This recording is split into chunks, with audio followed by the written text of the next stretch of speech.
সবাইকে গ্রিটিংস। আমাদের আজকের ক্লাসে আমরা আজকে কেমিস্ট্রি ফার্স্ট পেপারের সেকেন্ড চ্যাপ্টার গুণগত রসায়ন নিয়ে কথা বলবো। এই ভিডিওটা specially for the medical admission test. Medical admission টেস্টে গুণগত রসায়ন টপিকটা কিভাবে পরীক্ষায় আসবে, আমরা অ্যাকচুয়ালি সেই বিষয়গুলো নিয়ে আজকে আমরা স্টাডি করব, কথা বলবো। তো প্রথমে আমরা একটু জেনে নিই যে মেডিকেল অ্যাডমিশন টেস্টে মেডিকেল অ্যাডমিশন টেস্টে আমাদের এই অধ্যায়টা কতটা ইম্পর্টেন্ট। এই অধ্যায় থেকে আমাদের অ্যাকচুয়ালি কতগুলা কোশ্চেন হয়তো পরীক্ষায় আসবে বা সাধারণত এসে থাকে। ইউজুয়ালি প্রতি বছরই এখান থেকে কিছু না কিছু কোশ্চেন মেডিকেল অ্যাডমিশন টেস্টে থাকে। অ্যাটলিস্ট টু কোশ্চেন, আমরা যদি বলি অ্যাটলিস্ট দুইটা করে কোশ্চেন এই অধ্যায় থেকে প্রতি বছরই মেডিকেল অ্যাডমিশন টেস্টে আসে। কোনো কোনো বছর সেটার এক্সেপশনও ছিল। যেমন আমাদের কোনো কোনো বছর এখান থেকে 6টা পর্যন্ত মেডিকেল অ্যাডমিশন টেস্টে কোশ্চেন হয়েছে, একটা অধ্যায় থেকেই 6টা কোশ্চেন। আবার কোনো কোনো বছর 4টা কোশ্চেন হয়েছে, কিন্তু কখনোই এটা দুইয়ের নিচে নামে নাই, যে দুইটার নিচে কখনোই এখান থেকে কোশ্চেন হয় নাই। সো আমাদেরকে এই চ্যাপ্টারটা যখন আমরা স্টাডি করব, আমাদের মাথায় একটা জিনিস রাখতে হবে, আমরা এই চ্যাপ্টারটা মেইনলি স্টাডি করছি for two question, at least two question. যদি এর চেয়ে বেশি আসে সেটা আমাদের বেনিফিট বা আমাদের জন্য লাভ। আচ্ছা, আমরা অ্যাডমিশন টেস্টে কিন্তু খুব স্পেসিফিক ভাবে টপিক গুলো আমরা শিখবো। যেহেতু মেডিকেল অ্যাডমিশন টেস্ট একটা এমসিকিউ বেসড এক্সাম, সো আমাদের এখানে কিন্তু খুব স্পেসিফিক কিছু জিনিস শেখা লাগবে, খুব স্পেসিফিক টপিক শেখা লাগবে। খুব আহামরি অনেক বড় কিছু আমাদের শেখার মানে খুব বেশি দরকার নাই। ঠিক আছে, তাহলে আসা আল্লাহ নাম নিয়ে শুরু করি। ফার্স্ট পেজে খেয়াল করো, ভূমিকা বা ইন্ট্রোডাকশন। এখান থেকে আমাদের যে জিনিসটা মনে রাখতে হবে, বিশ্বের বিজ্ঞানীরা হচ্ছে আহ, প্রকৃতি বিজ্ঞানী যারা আছেন, তারা সবকিছুকে টোটাল দুইটা ভাগে ভাগ করেছেন। একটা হচ্ছে পদার্থ, আর একটা হচ্ছে বিকীর্ণ শক্তি। এটা হয়তো বা এমসিকিউ তে আসতে পারে, যে পদার্থ সমূহকে সাধারণত কয় ভাগে ভাগ করা যায়। মানে পৃথিবীতে যে পদার্থগুলো আছে তাদেরকে আমরা সাধারণত যে উপাদানগুলো আমরা দেখতে পাই, সেই উপাদানগুলোকে অ্যাকচুয়ালি আমরা কয় ভাগে ভাগ করতে পারি। এটাকে দুই ভাগে ভাগ করা যায়। একটা হচ্ছে পদার্থ, আর একটা হচ্ছে বিকীর্ণ শক্তি। এখান থেকে আর আমাদের তেমন কিছু লাগবে না। এবার চলে আসো পরের পেজ। পরের পেজে আমাদের দেখো পরমাণু মডেল ও প্রাথমিক ধারণা। এই টপিকটা ইনফিনিটি স্টার দিবা। এই টপিকটা এই টপিকটা ইনফিনিটি স্টার দিবা। এখান থেকে বেশ কয়েকবার পরীক্ষায় কোশ্চেন হয়েছে। এটা ইনফিনিটি স্টার দিবা। আচ্ছা, 1 মিনিট।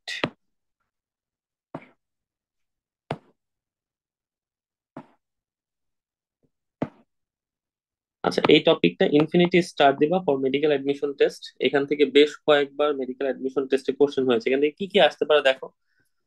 প্রথমে যেটা লেখা আছে খেয়াল করো, 1897 সালে আহ স্যার জে জে থমসন, উনি ক্যাথোড রশ্মির উপর পরীক্ষাকালে ইলেকট্রন আবিষ্কারের পর থেকে পরমাণু গঠন সম্পর্কে জানার জন্য বিজ্ঞানীদের পরীক্ষা নিরীক্ষার একটা নতুন মাত্রা শুরু হয় আর কি। তাহলে এখান থেকে পরীক্ষায় যেটা লাগবে, যা স্যার জে জে থমসন কত সালে ক্যাথোড রশ্মির উপর পরীক্ষা করে ইলেকট্রন আবিষ্কার করেছেন। 1897 সালে কোন রশ্মির উপর পরীক্ষাকালে উনি এই জিনিসটা আবিষ্কার করেন, ক্যাথোড রশ্মি, এবং কি আবিষ্কার করেছেন, ইলেকট্রন। তাহলে এখানে পরীক্ষায় কি কোশ্চেন আসবে, পরীক্ষায় যেটা কোশ্চেন আসবে সেটা হচ্ছে ইলেকট্রন কত সালে আবিষ্কার করা হয়। 1897 সালে কে আবিষ্কার করেছেন, স্যার জে জে থমসন। কি পরীক্ষা দ্বারা উনি ইলেকট্রন আবিষ্কার করেছেন, ক্যাথোড রশ্মির উপর পরীক্ষাকালে উনি ইলেকট্রন আবিষ্কার করেছেন। আরেকটা কোশ্চেন যেটা পরীক্ষা আসতে পারে, যে ক্যাথোড রশ্মি অ্যাকচুয়ালি জিনিসটা কি। জাস্ট একটু জেনে রাখো, ক্যাথোড রশ্মি হচ্ছে এটা একটা ইলেকট্রনের প্রবাহ, nothing else. It's a circulation of electron, মানে একটা ইলেকট্রনের প্রবাহ। তাহলে ক্যাথোড রশ্মি কাকে বলে, ইলেকট্রনের প্রবাহকে আমরা ক্যাথোড রশ্মি বলে থাকি। তাহলে ইলেকট্রনের প্রবাহকে কি বলা হয়, ক্যাথোড রশ্মি বলা হয়। ক্লিয়ার? আচ্ছা, এরপরে খেয়াল করো রাদারফোর্ডের পরমাণু মডেল। খেয়াল করো, রাদারফোর্ডের পরমাণু মডেল কত সালে দেওয়া হয়েছে, 1911 সালে দেওয়া হয়েছে। বোরের পরমাণু মডেল 1913 সালে দেওয়া হয়েছে। কোয়ান্টাম বলবিদ্যার পরমাণু মডেল 1924 থেকে 1927 সালে উপস্থাপিত হয়। এই সালগুলা একটু মনে রেখো, যে কোন মডেল কত সালে দেওয়া হয়েছে। ক্লিয়ার? আচ্ছা, এবার আসো আমরা যেটা স্টার্ট করব সেটা হচ্ছে রাদারফোর্ডের পরমাণু মডেল বা আলফা কণা বিচ্ছুরণ পরীক্ষা। আচ্ছা, আমরা যেটা বলছিলাম, আমরা এরপর যেটা স্টার্ট করব সেটা হচ্ছে রাদারফোর্ডের পরমাণু মডেল নিয়ে আমরা এখন কথা বলবো। রাদারফোর্ডের পরমাণু মডেল সম্পর্কে বিস্তারিত জানবো। আচ্ছা, রাদারফোর্ডের পরমাণু মডেল সম্পর্কে তোমাকে যদি বিস্তারিত বলি, আমি একটা হোয়াইট বোর্ড ওপেন করি, সেখান থেকে তোমাকে বিস্তারিত কথাগুলো বলি।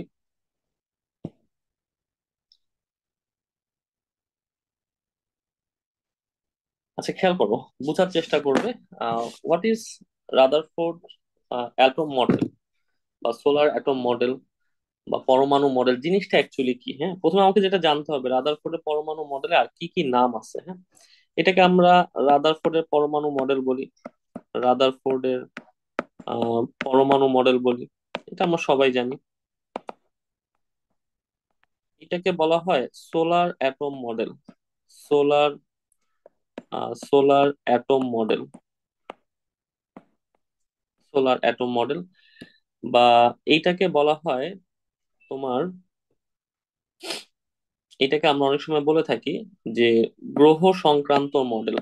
কিছু কিছু জায়গায় এই শব্দটাও আছে, গ্রহ সংক্রান্ত মডেল।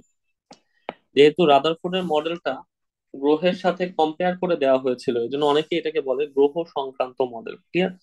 আচ্ছা, এর পেছনে আমরা কিছু ইতিহাস জেনে নেই যে রাদারফোর্ডের মডেলটা কিভাবে আসলো বা উনি কেন এই মডেলটা দিতে গেলেন, এটার পেছনে কারণটা কি, খুব ভালো মতো বোঝার চেষ্টা করবা। বিজ্ঞানী রাদারফোর্ড যে কাজটা করেছেন, দেখো, 1897 সালে থমসন ইলেকট্রন আবিষ্কার করেছেন, তার ঠিক 1 বছর পরে 1898 সালে থমসন, উনি একটা পরমাণু মডেল দিয়েছেন। উনি একটা পরমাণু মডেল দেন, যেটাকে বলা হয় plum pudding model. Plum pudding model, এটাই সব ঝামেলার মূল। এখান থেকে অ্যাকচুয়ালি সবগুলা ঝামেলা শুরু হয়েছিল। কথা বুঝতে পেরেছো?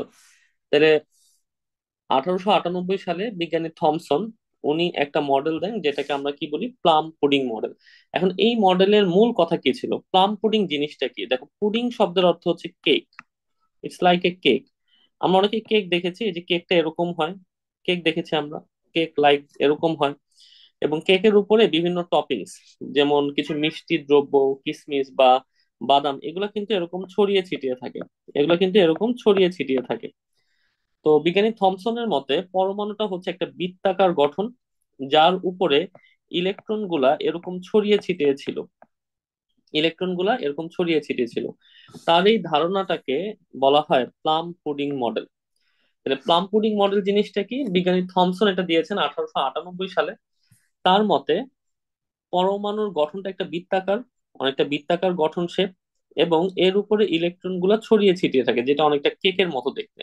সেখান থেকে উনি মডেলটার নাম কি দিলেন, প্লাম পুডিং মডেল। এখন দেখো রাদারফোর্ড ফার্স্ট কোথায়। দেখো, রাদারফোর্ড কি করলো, এই যে থমসন যে মডেলটা দিয়েছেন, এই মডেলটার সত্যতা নিশ্চিতের জন্য, সত্যতা নিশ্চিতের জন্য, মানে এই মডেলটা যে ঠিক আছে এই সত্যতা নিশ্চিতের জন্য উনি একটা পরীক্ষা করে বসলেন। উনি একটা পরীক্ষা করে বসলেন, পরীক্ষা।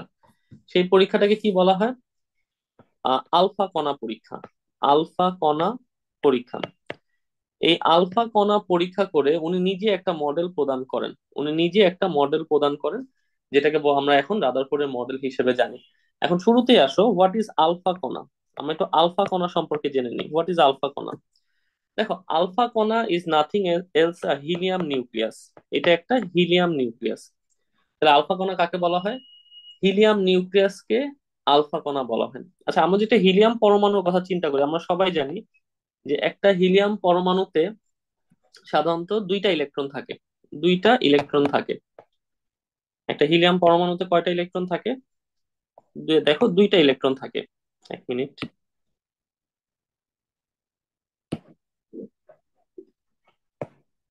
দেখো, একটা হিলিয়াম পরমাণুতে সাধারণত দুইটা ইলেকট্রন থাকে। আমরা যদি ছবি এঁকে দেখাতে চাই তোমাকে, দেখো, একটা হিলিয়াম পরমাণু, দেখো এটা একটা হিলিয়াম পরমাণু, এটা হচ্ছে তার নিউক্লিয়াস, নিউক্লিয়াস, এটা তার প্রথম কক্ষপথ।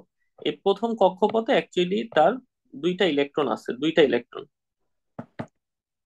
সেটা কাজ করছে না কেন? দেখো, এখানে অ্যাকচুয়ালি দুইটা ইলেকট্রন থাকে প্রথম কক্ষপথে। আমি তো আবার আঁকি। দেখো, প্রথম কক্ষপথে অ্যাকচুয়ালি এখানে দুইটা ইলেকট্রন আছে, দুইটা ইলেকট্রন।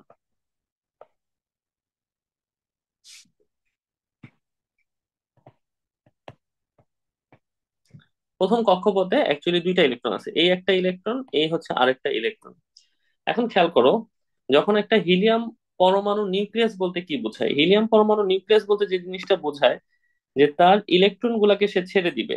তার মানে সে দুইটা ইলেকট্রন ছেড়ে দিবে, তাহলে শুধু রয়ে যাবে কি?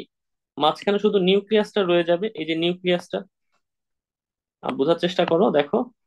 আমরা হিলিয়াম পরমাণু নিউক্লিয়াস বলতে কি বুঝি? হিলিয়াম পরমাণু নিউক্লিয়াস বলতে যেটা বোঝায় সেটা হচ্ছে এর তো মাঝখানে থাকে নিউক্লিয়াসটা এবং এর কক্ষপথে আছে দুইটা ইলেকট্রন। এখন হিলিয়াম কি করে? এই দুইটা ইলেকট্রনকে ছেড়ে দেয়, তাহলে শুধু রয়ে গেল কি? তার নিউক্লিয়াসটা। যখন হিলিয়াম এই অবস্থায় চলে আসে তখন আমরা এই জিনিসটাকে বলি আলফা কণা। কথা বুঝতে পেরেছো? তাহলে এই আলফা কণাকে আমরা সংকেত দ্বারা যদি লিখতে চাই তাহলে অনেকটা এরকম দেখায়, দেখো। হিলিয়াম 2+2 4, এটা হচ্ছে আলফা কণার সংকেত। যেখানে হিলিয়াম কয়টা ইলেকট্রন ছেড়ে দিয়েছে? দুইটা ইলেকট্রন ছেড়ে দিয়েছে, ফলে এটা তার শুধুমাত্র নিউক্লিয়াসটা বোঝাচ্ছে। হোয়াট ইজ আলফা কণা? আলফা কণা হচ্ছে নাথিং এলস হিলিয়াম নিউক্লিয়াস, যেখানে হিলিয়াম দুইটা ইলেকট্রন ছেড়ে দেয়, একটা দ্বি ধনাত্মক চার্জ বিশিষ্ট কণায় রূপান্তর হয়। তোমরা অনেকেই জানো আলফা কণা কোন ধরনের পরমাণুর কণা। এটা এটা কিন্তু একটা কম্পোজিট কণা। কম্পোজিট। তাহলে আলফা কণা কোন ধরনের পরমাণুর কণা? এটা একটা কম্পোজিট কণা। কম্পোজিট কণা জিনিসটা কি? পরমাণুর যে সকল কণাগুলা বা যে সকল কণিকাগুলা একটু ভারী হয়, যারা একটু ভারী হয় তাদেরকে আমরা কি বলে থাকি? কম্পোজিট কণিকা বলে থাকি। তাহলে আলফা কণা কোন ধরনের কণিকা? এটা কিন্তু একটা কম্পোজিট কণিকা। কথা ক্লিয়ার? তাহলে রাদারফোর্ড থমসনের এই প্লাম পুডিং মডেল, এই মডেলটার সত্যতা নিশ্চিতের জন্য উনি একটা পরীক্ষা করেন যেটাকে বলা হয় আলফা কণা পরীক্ষা। আমরা এখান থেকে কি জানলাম? আলফা কণা জিনিসটা কি? যা সোজা কথা মনে রাখবা, আলফা কণা হচ্ছে একটা helium nucleus. What is helium nucleus? যখন একটা হিলিয়াম থেকে দুইটা ইলেকট্রন চলে যায় তখন তার যে অংশটা অবশিষ্ট থাকে সেটাকে আমরা হিলিয়াম নিউক্লিয়াস বলি। আমরা যে সংকেতের মাধ্যমে প্রকাশ করতে চাই তাহলে জিনিসটা অনেকটা এরকম হবে। ক্লিয়ার? আর আলফা কণা কোন ধরনের কণিকা? এটা কিন্তু একটা কম্পোজিট কণিকা। জেনে রাখলে ভালো যে আলফা কণার সাধারণত গতি কত হতে পারে। এটার গতি 10⁻⁷ মিটার পার সেকেন্ড থেকে 2.5 ইন্টু 10⁻⁻7 মিটার পার সেকেন্ড হতে পারে। তাহলে একটা আলফা কণার গতি কত হতে পারে? 10⁻⁷ থেকে 2.5 10⁻⁷ মিটার পার সেকেন্ড। দেখো তো, এই যে আমাদের আলফা কণার যে সংকেত, এখান থেকে কিন্তু তার আমরা প্রোটন নিউটন সংখ্যা কিন্তু বলতে পারি। ঠিক না? আমরা জানি যে কোনো একটা পরমাণুর বাম দিকে নিচের দিকে কি লেখা হয়? এই যে বাম দিকে নিচের দিকে কি লেখা হয়? সাধারণত তার পারমাণবিক সংখ্যা অথবা তার প্রোটন সংখ্যাটা লেখা হয় বাম দিকে নিচের দিকে, প্রোটন সংখ্যা। তাহলে এই যে হিলিয়াম নিউক্লিয়াস অথবা আলফা কণার তাহলে প্রোটন সংখ্যা কত? আমরা যদি বলতে চাই যে এখানে প্রোটন সংখ্যাটা তাহলে কত? প্রোটন সংখ্যা কত? তাহলে দুইটা। আচ্ছা, আর আমরা জানি যে কোনো একটা পরমাণুর বাম দিকে উপরের দিকে লেখা হয় পারমাণবিক ভর সংখ্যা। এখন আমরা সবাই জানি পারমাণবিক ভর সংখ্যা হচ্ছে প্রোটন এবং নিউটনের যোগফল। তাহলে এর যদি প্রোটন সংখ্যা দুইটা হয় তাহলে এর নিউটন সংখ্যা কত হবে? নিউটন সংখ্যা কত হবে? সোজা কথা, 4 থেকে 2 মাইনাস করলে কত হয়? 2। আর এই 2 আর এই 2 যোগ করলে হয় 4। ঠিক না? তাইলে আমরা এখান থেকে আরো কয়েকটা ইনফরমেশন জানতে পারি, দেখো। যে আলফা কণার পারমাণবিক ভর সংখ্যা কত? 4। প্রোটন সংখ্যা কত? 2। এবং নিউটন সংখ্যা কত? 2। পারবা এগুলা পরীক্ষায় আসলে? এগুলা কিন্তু পরীক্ষায় আসবে। তাহলে দেখো তো, একটা আলফা কণার বৈশিষ্ট্য সবকিছু পড়া হয়েছে না? তাহলে আমি আবারও বলি, আলফা কণা জিনিসটা কি? আলফা কণা হচ্ছে একটা দ্বিধনাত্মক হিলিয়াম আয়ন। দ্বিধনাত্মক বা দ্বিধনাত্মক চার্জ বিশিষ্ট একটা হিলিয়াম আয়ন বা হিলিয়াম নিউক্লিয়াস। কেন হিলিয়াম নিউক্লিয়াস বলছি? কারণ হিলিয়ামে দুইটা ইলেকট্রন থাকে। তাহলে যখন সে দ্বিধনাত্মক চার্জ হবে তার মানে যখন দুইটা ইলেকট্রন ছেড়ে দিবে তাহলে যে জিনিসটা অবশিষ্ট থাকে সেটা হিলিয়াম নিউক্লিয়াস। ক্লিয়ার?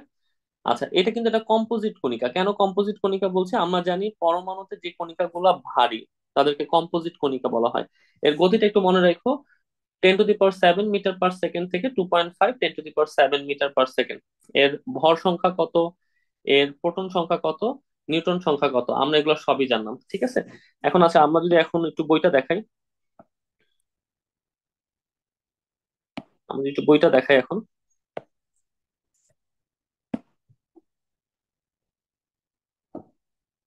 খেয়াল করে দেখো। আমরা এখন বইয়ে চলে আসছি।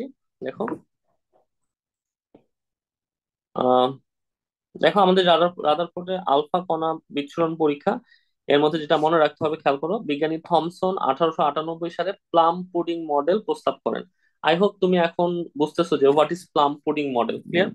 দেখো এই মডেলের সম্বন্ধে নিশ্চিত প্রমাণ লাভের জন্য, মানে সত্যতা নিশ্চিতের জন্য 1911 সালে রাদারফোর্ড আলফা কণা বিচ্ছুরণ পরীক্ষাটি করেন। ক্লিয়ার? আচ্ছা, আলফা কণা কোন কোন তেজস্ক্রিয় পরমাণু থেকে পাওয়া যেতে পারে? দেখো তা সরি, আলফা কণা, দেখো তার পরীক্ষার কিছুদিন পূর্বেই আবিষ্কৃত হয় রেডিয়াম এবং ইউরেনিয়াম নামক তেজস্ক্রিয় মৌল। এটা একটু মনে রাখতে পারলে ভালো। জাস্ট এতটুকু মনে রাখবা, রেডিয়ামের পারমাণবিক সংখ্যা কত, ইউরেনিয়ামের পারমাণবিক সংখ্যা কত।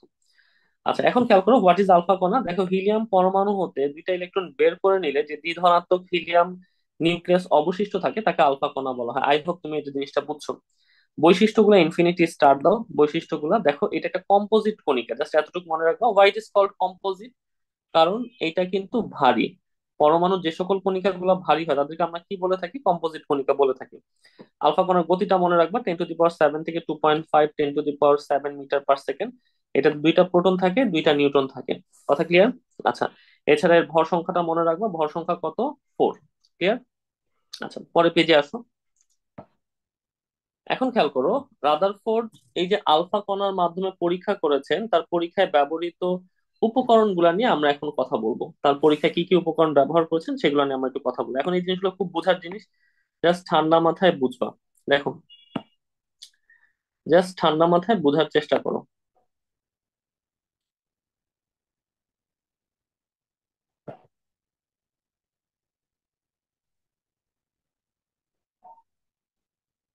দেখো, আমরা এখন আলফা কণার রাদারফোর্ডের আলফা কণার পরীক্ষা সম্পর্কে বলবো।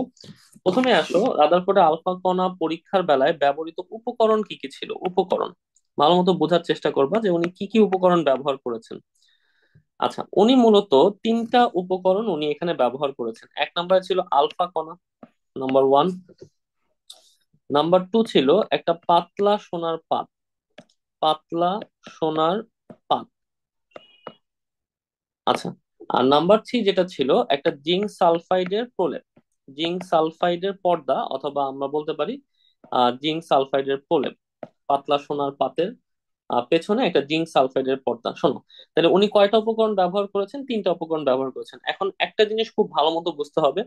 বাই চান্স পরীক্ষায় গেলা তুমি, ধরো মেডিকেল অ্যাডমিশন টেস্টে গেলা, সেখানে গিয়ে দেখলা যে তোমাকে কোশ্চেন করেছে রাদারফোর্ডের আলফা কণা পরীক্ষায় কি কি উপকরণ ব্যবহৃত হয়েছে বা কয়টি উপকরণ ব্যবহৃত হয়েছে। কোশ্চেন যদি এটা হয় যে কয়টি উপকরণ ব্যবহৃত হয়েছে, এখন দেখো অপশনে গিয়ে তুমি এরকম দেখলো, দেখো অপশনে ধরো কতে আছে এক, খতে আছে দুই, গতে আছে চার, ঘতে আছে পাঁচ। এটা ক, এটা খ, এটা গ, এটা ঘ। এখন তুমি কোনটা দাগাবা? যদি তোমাকে বাই চান্স ধরো পরীক্ষা এটা বলে দেয় যে রাদারফোর্ড যে আলফা কণা পরীক্ষা করেছেন এখানে উপকরণ কয়টি ছিল, বুঝতে পেরেছো? মানে ধরো কতে এক, দুই, চার, পাঁচ। বুঝতে পেরেছো? যারা জানো তারা আশা করি এটা জানো যে যদি তিন না থাকে অপশনে তাহলে চার দাগায় দিয়ে আসবা। তাহলে চার কেমনে হইলো? ঠান্ডা মাথায় শোনো, এখানে আরেকটা উপকরণ ছিল যেটা সাধারণত বইপত্রে বেশি লেখে না। আরেকটা উপকরণ এখানে ছিল, that is called lead box. Lead box, এই জিনিসটা বইপত্রে অনেকেই আনে নাই। বুঝতে পেরেছো? উনি আরেকটা উপকরণ যেটা ব্যবহার করেছিলেন তার নাম হচ্ছে লেড বক্স। লেড বক্সের কথাটা অনেকেই বলে না, কিন্তু এটা ছিল তার উপকরণের মধ্যে, এটা ছিল। এখন দেখো পরীক্ষাটা উনি কিভাবে করেছেন। আচ্ছা, পরীক্ষা কিভাবে করেছেন তার আগে আমরা একটু বলে নিই। আমরা আলফা কণা সম্পর্কে জেনেছি, আমরা একটু সোনার পাত সম্পর্কে জেনে রাখি। এখান থেকে যেটা জানা লাগবে যে সোনার পাতের পুরুত্বটা কত ছিল। মেডিকেল অ্যাডমিশন টেস্টে সোনার পাতের পুরুত্ব থেকে কোশ্চেন আসবে, এর পুরুত্ব কত। এর পুরুত্ব কত মনে রাখবা, 0.4 শূন্য, 4.4 সেন্টিমিটার। তাহলে রাদারফোর্ড যে সোনার পাত ব্যবহার করেছিলেন এর পুরুত্ব কত? 0.4 শূন্য, এরপরে 4 সেন্টিমিটার। ক্লিয়ার? আচ্ছা, জিঙ্ক সালফাইড পর্দা, শুধু নামটা জানলেই হবে, জিঙ্ক সালফাইড পর্দা। আমরা একটু বৈশিষ্ট্যটা এরপরে বলবো, জিঙ্ক সালফাইড পর্দার মূল বৈশিষ্ট্য কি বা একটু জেনে রাখো। জিঙ্ক সালফাইড পর্দা এমন একটা পর্দা যেখানে যেখানে যখন কোনো কণা, অথবা ধরো যখন কোনো উপাদান বা পদার্থ যেটার মধ্যে শক্তি সঞ্চিত আছে, যেটার মধ্যে শক্তি সঞ্চিত আছে, যদি এই পর্দার উপরে আপতিত হয় তাহলে তখন এই পর্দায় প্রতিপ্রভা তৈরি হয়, সরি অনুপ্রভা তৈরি হয়। এই পর্দায় কি তৈরি হবে? অনুপ্রভা তৈরি হবে। কথা ক্লিয়ার? তাহলে জিঙ্ক সালফাইড এমন একটা পর্দা যে পর্দায় যদি কোনো শক্তি সঞ্চিত, মানে এমন কোনো পদার্থ যার ভিতরে শক্তি আছে, বুঝতে পেরেছো, উচ্চ মানের শক্তি সঞ্চিত আছে, এরকম কোনো পদার্থ যদি জিঙ্ক সালফাইড পর্দার উপরে আপতিত হয়, তাহলে তখন জিঙ্ক সালফাইড পর্দায় একটা অনুপ্রভা বা আমরা একটা দৃশ্যমান আলো দেখতে পাই। কথা ক্লিয়ার? অনুপ্রভা জিনিসটাকে এই অধ্যায়ে আমরা সামনে গিয়ে পড়াবো। আমাদের চার ধরনের বর্ণালী আছে: একটা অনুপ্রভা, প্রতিপ্রভা, শতপ্রভা এবং নাছর রেখা। এই চারটা জিনিস আমরা সামনে গিয়ে স্টাডি করবো, জাস্ট আপাতত জেনে রাখো অনুপ্রভা জিনিসটাকে একটা দৃশ্যমান আলো। কথা বুঝতে পেরেছো? তাহলে জিঙ্ক সালফাইড পর্দা থেকে আমরা একটা কথা জানবো, যে এর উপরে যদি কোনো শক্তি সমৃদ্ধ কণা বা উপাদান যদি আপতিত হয়, সেখান থেকে অনুপ্রভা তৈরি হয়। লেড বক্সের কথাটা আমরা পরীক্ষা পড়াইলে তুমি তখন বুঝতে পারবে। এখন দেখো পরীক্ষা উনি কেমনে করছেন ভালো মতো বুঝো। দেখো উনি কি করেছেন। উনি একটা সোনার পাত, ধরো এটা একটা সোনার পাত, উনি একটা সোনার পাত নিয়েছেন, ঠিক তার পেছনে একটা জিঙ্ক সালফাইডের একটা পর্দা রেখেছেন। জিঙ্ক সালফাইড, এটা একটা জিঙ্ক সালফাইডের পর্দা। আর ঠিক তার সামনে উনি আলফা কণাটা রেখেছেন, আলফা কণাটা রেখেছেন। কথা বুঝছো? উনি আলফা কণাটা রেখেছেন। এখন ভালো মতো বুঝো, ভালো মতো বুঝো, আলফা কণা কিন্তু একটা তেজস্ক্রিয় উপাদান, ঠিক না? সাধারণত কম্পোজিট কণিকা গুলো একটু তেজস্ক্রিয় হয়, আলফা কণা কিন্তু একটু তেজস্ক্রিয় উপাদান। বুঝতে পেরেছো? এখন এটা যেহেতু তেজস্ক্রিয় উপাদান, তাই তুমি যদি এটাকে খালি এইভাবে রেখে দাও, তাহলে এই জিনিসটা যে সরাসরি সোনার পাতের উপরে আপতিত হবে তার গ্যারান্টি কি? এমনও তো হইতে পারে এই আলফা কণাটা এদিক থেকে এদিকে চলে যেতে পারে, এদিক থেকে এদিকে চলে যেতে পারে, বা উল্টা সাইডও তো ব্যাক করতে পারে, ঠিক না? বাট এটা সবসময় যে সোনার পাতের উপরে আপতিত হবে সেটা নিশ্চিত করার জন্য আমাকে কি করতে হবে দেখো। আমাকে যেটা করতে হবে সেটা হচ্ছে এই আলফা কণাকে একটা বক্সের মধ্যে রাখতে হবে, যাতে এর বিচ্ছুরণটা অন্য কোনো দিকে না যেয়ে শুধু এক ডিরেকশন বরাবর যেতে পারে, ইউনি ডিরেকশন বরাবর যেতে পারে। যদি আমরা এই বক্সে না রাখি তাহলে কি হবে, আলফা কণার বিচ্ছুরণ গুলা অন্যান্য ডিরেকশনে যেতে থাকবে, অন্যান্য ডিরেকশনে এটা পাস করতে থাকবে। তাইলে কিন্তু আমাদের লাভ হইলো না, তাইলে কিন্তু আমাদের তেমন কোনো লাভ হবে না, ঠিক না? তাহলে আমাকে এখানে কি করতে হবে, এটা নিশ্চিত করতে হবে যে আলফা কণার বিচ্ছুরণ যাতে অন্য কোনো দিকে প্রবাহিত না হয়, এটা সোনার পাত বরাবর যাতে প্রবাহিত হয়। যে বক্সের ভেতরে আমরা আলফা কণাটাকে রেখে এর প্রবাহের দিক ঠিক করতেছি, that is call lead box. Lead box. এবার বুঝছো লেড বক্সের এখানে ভূমিকাটা কি? অনেকে এটা বলে না, কিন্তু লেড বক্স না থাকলে কিন্তু আলফা কণার বিচ্ছুরণ গুলা ডিরেক্টলি সোনার পাতের উপর পড়বে না। কথা ক্লিয়ার? তাহলে ভালো মতো বুঝো। এবার বুঝছো আমরা কেন বলছিলাম যে 4 নম্বর উপাদান হিসেবে লেড বক্সের কথাটা। তাহলে বাই এনি চান্স তুমি যদি পরীক্ষার হলে গিয়ে দেখো যে রাদারফোর্ডের উপকরণ কয়টি ব্যবহার করা হয়েছিল, অপশনে 3 নাই, এটা 4 দাগায় দিয়েছো। কথা বুঝতে পেরেছো? আচ্ছা এবার চলে আসো, উনি কিভাবে পরীক্ষা করলেন দেখো। উনি কি করলেন, এই যে সোনার পাত রাখলেন, তার পেছনে জিঙ্ক সালফাইড পর্দা দিলেন, এবং সোনার পাতের সামনে লেড বক্সের ভেতরে আলফা কণা রাখলেন। তাহলে আলফা কণা থেকে রশ্মিগুলো এভাবে আলফা কণা বিচ্ছুরিত হয়ে হয়ে সোনার পাত বরাবর যাচ্ছে।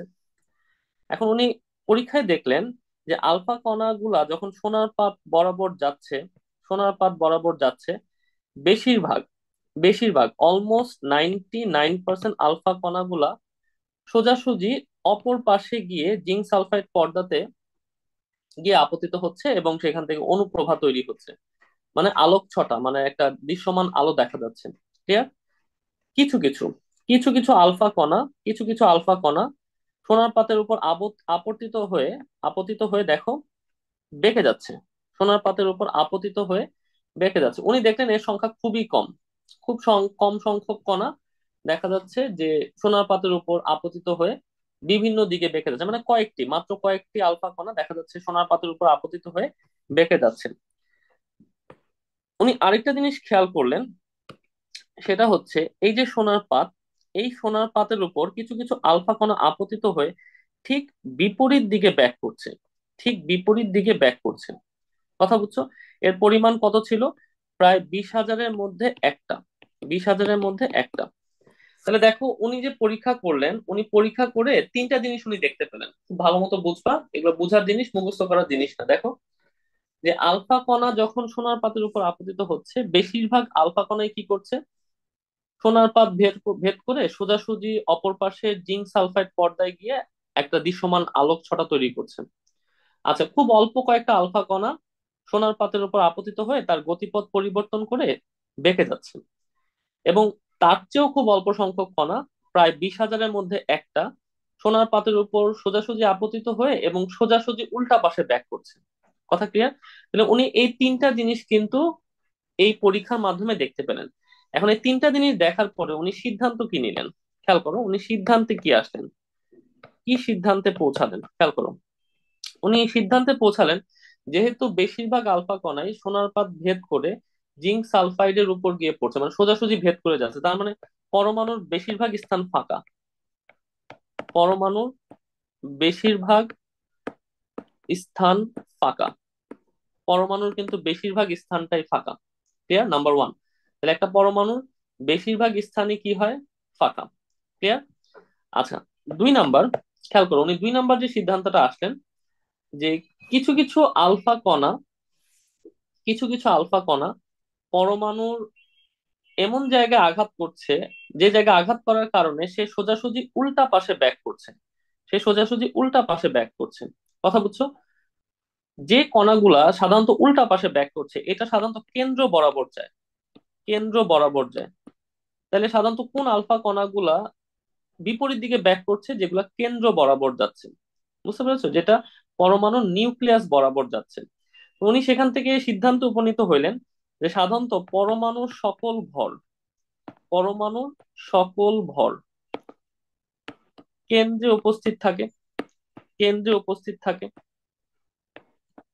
বিষয়টা অনেকটা এরকম, দেখো বিষয়টা অনেকটা এরকম, দেখো দেখো তুমি দৌড়াচ্ছ, ধরো তুমি দৌড়াচ্ছ, এখন তুমি দৌড়াইতে দৌড়াইতে ঠিক উল্টা পাশে পড়বা কখন? উল্টা পাশে কখন পড়বা? যদি কোন একটা ভারী জিনিসের সাথে তুমি গিয়ে বাড়ি খাও। কোন একটা ভারী জিনিসের সাথে বাড়ি খাইলে কি হবে? তুমি ঠিক উল্টা পাশে গিয়ে তুমি পড়ে যাবা। ঠিক না? আমরা তুমি দৌড়াচ্ছ, দৌড়াইতে দৌড়াইতে যদি কোনো একটা ভারী জিনিসের সাথে বাড়ি খেয়ে যদি উল্টা পাশে পড়ে যাও, তাহলে তুমি একমাত্র এটা পসিবল। কিন্তু এখন তুমি চিন্তা করে দেখো, ধরো তুমি দৌড়াচ্ছ, তোমার গতিপথে একটা মশা পড়লো, তাহলে তুমি কি ওই মশার সাথে ধাক্কাকে উল্টা পাশে পড়বা? তোমার কিছুই যায় আসবে না, তুমি কিন্তু সোজাসুজি একদম চলে যেতে পারবা। তার মানে পরমাণুর সব ভরগুলা কিন্তু তার কেন্দ্রে আছে। যদি কেন্দ্রে না থাকতো তাহলে কিন্তু 99% পরমাণুই, সরি আলফা কণাগুলাই জিঙ্ক সালফাইডের মধ্যে গিয়ে আপতিত হইতো না। এরাও কিন্তু উল্টা পাশে ব্যাক করতো। কারণ এই সিদ্ধান্তে উপনীত হইলেন যে পরমাণুর সকল ভর কিন্তু কেন্দ্রে উপস্থিত। এবং আরেকটা কথা এখান থেকে উনি জানলেন, যে সাধারণত একই ধর্মী চার্জ বিশিষ্ট বস্তুগুলা একে অপরকে কিন্তু বিকর্ষণ করে।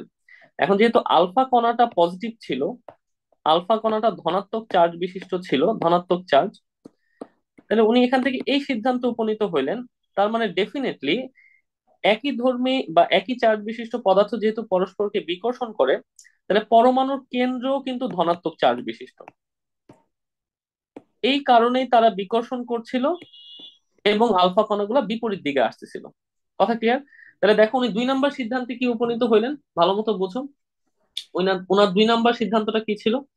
2 নাম্বার সিদ্ধান্ত যেটা ছিল, যেহেতু বেশিরভাগ আলফা কণা পরমাণুর কেন্দ্র বরাবর গেলেই এটা বিপরীত দিকে চলে আসতেছিল, সোজাসুজি বিপরীত দিকে চলে আসছিল, তার মানে পরমাণুর সকল ভরটা কেন্দ্রে উপস্থিত, নাম্বার ওয়ান।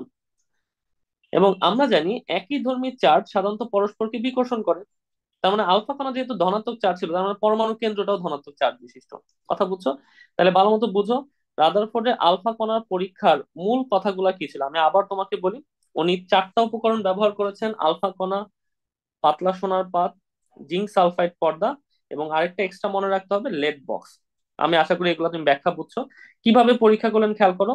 আলফা কণাকে লেড বক্সের মধ্যে নিয়ে উনি এর সামনেটা সোনার পাত রাখেন, তাহলে আলফা কণাগুলো বিচ্ছুরিত হলো, বিচ্ছুরিত হয়ে সোনার পাত উপর গিয়ে আপতিত হলো। উনি দেখলেন যে 3টা ঘটনা ঘটতেছে। একটা হচ্ছে বেশিরভাগ আলফা কণাই বা 99% আলফা কণাই সোনার পাত ভেদ করে জিঙ্ক সালফাইডের উপর আপতিত হচ্ছে। কথা ক্লিয়ার? 1 নাম্বার ঘটনা। 2 নাম্বার ঘটনা, উনি দেখলেন কিছু কিছু আলফা কণা সোনার পাতের উপর আপতিত হওয়ার পরে তার দিকটা চেঞ্জ করছে। এবং খুবই রেয়ার, খুবই সামান্য পরিমাণ আলফা কণা ঠিক সোনার পাতের কেন্দ্র বরাবর আপতিত হয়ে এটা ঠিক উল্টা পাশে, মানে ঠিক সোজা বিপরীত পাশে ফিরে আসতেছে। এখান থেকে উনি সিদ্ধান্তে আসলেন কয়টা? মূলত দুইটা প্রধান সিদ্ধান্ত ছিল, দুইটা। 1 নাম্বার সিদ্ধান্ত হচ্ছে বেশিরভাগ আলফা কণা যেহেতু সোজাসুজি আপতিত হয়ে যায় জিঙ্ক সালফাইড পর্দায় সোনার পাত ভেদ করে, তার মানে পরমাণুর বেশিরভাগ স্থানই হচ্ছে ফাঁকা, নাম্বার ওয়ান। সেকেন্ড সিদ্ধান্ত যেটা উনি আসলেন, পরমাণুর কেন্দ্র বরাবর যারা যাচ্ছে সে তারাই কিন্তু ঠিক বিপরীত পাশে ফিরে আসছে, তার মানে পরমাণুর কেন্দ্রে পরমাণুর সব ভর উপস্থিত। ক্লিয়ার? এবং পরমাণুর কেন্দ্রটা সাধারণত ধনাত্মক চার্জ বিশিষ্ট, এই ধনাত্মক চার্জ বিশিষ্ট হওয়ার কারণেই সে মূলত আলফা কণাকে বিকর্ষণ করেছে, বা আলফা কণা এই কারণে কিন্তু ফিরে এসেছে। ক্লিয়ার? তাহলে সিদ্ধান্তে কি কি উপনীত হয়েছে পারবা ইনশাল্লাহ। আচ্ছা, এখন আসো আমরা একটু বইটা দেখাই।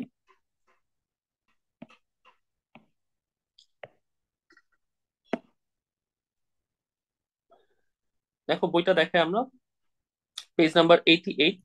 খেয়াল করো, রাদারফোর্ডের পরীক্ষায় ব্যবহৃত উপকরণ। দেখো রাদারফোর্ডের পরীক্ষায় ব্যবহৃত উপকরণ, এর মধ্যে দেখো উনি একটা উপকরণ নিয়েছিলেন আলফা কণা। প্রথম উপকরণটা কি ছিল দেখো, আলফা কণা। তারপর নিয়েছিলেন সোনার পাত, সোনার পাতের পুরুত্বটা মনে রাখবা, এটা অ্যাডমিশন টেস্টের জন্য খুব ইম্পর্টেন্ট। আর এটা নিয়েছিলেন জিঙ্ক সালফাইডের পর্দা। রাদারফোর্ডের পরীক্ষার বর্ণনা খেয়াল করো, উনি কি করেছেন, আলফা কণা সমূহকে একটা পাতলা সোনার পাতের উপর টার্গেট বা নিক্ষেপ করেন, না আলফা কণাগুলোকে সোনার পাতের উপরে উনি নিক্ষেপ করেছেন। ক্লিয়ার? আচ্ছা, এই সোনার পাতের উপর নিক্ষেপ করে যেসব আলফা কণাগুলা জিঙ্ক সালফাইড পর্দায় আপতিত হয়েছিল তারা অনুপ্রভা সৃষ্টি করেছিল। এই যে অনুপ্রভা কথাটা গোল্লা দিও, পরীক্ষা তোমাকে কিন্তু এটা প্যাচ লাগাবে, তোমাকে বলবে আলফা কণা জিঙ্ক সালফাইড পর্দায় আপতিত হয়ে কোন বর্ণালী তৈরি করে বা কোন দৃশ্যমান আলোক তৈরি করে, অনুপ্রভা, প্রতিপ্রভা, শতপ্রভা, নাছর রেখা। অ্যান্সার হচ্ছে অনুপ্রভা তৈরি করে। ক্লিয়ার? আচ্ছা, পর্যবেক্ষণে খেয়াল করো, বেশিরভাগ 99% আলফা কণাই কিন্তু সোজাসুজি ভেদ করে অপর পাশে চলে গেছিল।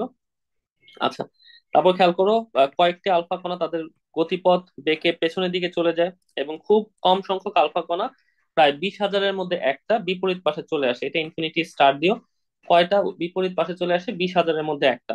আচ্ছা, সিদ্ধান্তে কি আসছে খেয়াল করো, পরমাণুর অধিকাংশ স্থানই ফাঁকা। কেন, বুঝতে পারছো আশা করি। আচ্ছা, এবার আসো 2 নম্বর পয়েন্টে চলে আসো।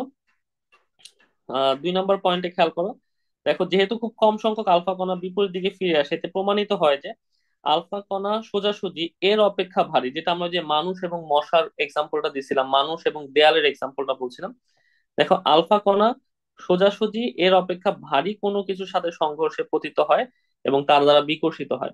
তাহলে ভারী মানে কি, ভারী মানে কি, পরমাণু সকল ভরের কেন্দ্রে উপস্থিত। আর বিকর্ষিত হচ্ছে কেন, কারণ তারা একই চার্জ বিশিষ্ট। ঠিক? দেখো, অর্থাৎ পরমাণুর কেন্দ্রে পরমাণুর সমগ্র ভর উপস্থিত থাকে এবং সেটা অতি ক্ষুদ্র স্থান দখল করে আছে, যেহেতু মাত্র একটা ফেরত আসে তো অতি ক্ষুদ্র স্থান দখল করে আছে। আলফা কণা যেহেতু ধনাত্মক চার্জ যুক্ত, বিকর্ষিত হয়, তাই পরমাণুর কেন্দ্রটাও হচ্ছে ধনাত্মক চার্জ যুক্ত। ঠিক আছে? আচ্ছা, তিনি ভারী ও ধনাত্মক চার্জ যুক্ত পরমাণুর কেন্দ্রকে নিউক্লিয়াস বলেন। আচ্ছা, এটা বুঝছো। পরে 4 নম্বর পয়েন্টটাতে আসো, এখান থেকে একটু জেনে রাখো, রাদারফোর্ড জানতেন যে আলফা কণার ইলেকট্রন কণার ভরের চেয়ে 7,000 গুণ বেশি ভারী। এই কথাটা একটু মনে রাখো, এবং এটা দ্বিধনাত্মক চার্জ যুক্ত, এটা মনে রাখতে পারলে ভালোই পয়েন্টটা। 5 নম্বর পয়েন্টটা ইনফিনিটি স্টার দাও, এখান থেকে কয়েকটা কোশ্চেন পরীক্ষায় আসবে, কয়েকভাবে কোশ্চেন পরীক্ষায় আসতে পারে, কয়েকভাবে কোশ্চেন পরীক্ষায় আসবে, তো ভালো মতো বোঝার চেষ্টা করবা। দেখো তোমাকে একটা হোয়াইট বোর্ডে নিয়ে যাই।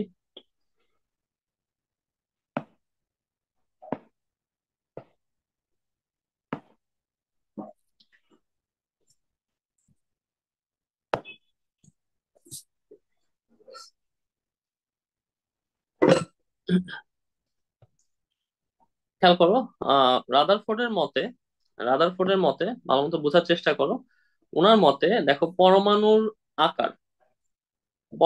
আকার এটা বড়, না নিউক্লিয়াসের আকার বড়, তোমার কাছে কি মনে হয়? পরমাণুর আকার আর হচ্ছে নিউক্লিয়াসের আকার, কোনটার আকার বড় হইতে পারে? চিন্তা করে বলো তো। দেখো, কমন সেন্স যদি আমরা অ্যাপ্লাই করি, এটা হচ্ছে পরমাণু আর তার ভেতরে আছে নিউক্লিয়াস, ঠিক না? এটা হচ্ছে একটা পরমাণু এবং তার ভেতরে কিন্তু থাকে নিউক্লিয়াস। তার মানে ডেফিনেটলি পরমাণুর আকারটাই বড় হওয়া উচিত, নিউক্লিয়াসের আকারটা ছোট হবে। এবং সাধারণত সেটা কত হয়, সাধারণত পরমাণুর আকার নিউক্লিয়াসের আকারের চেয়ে 10,000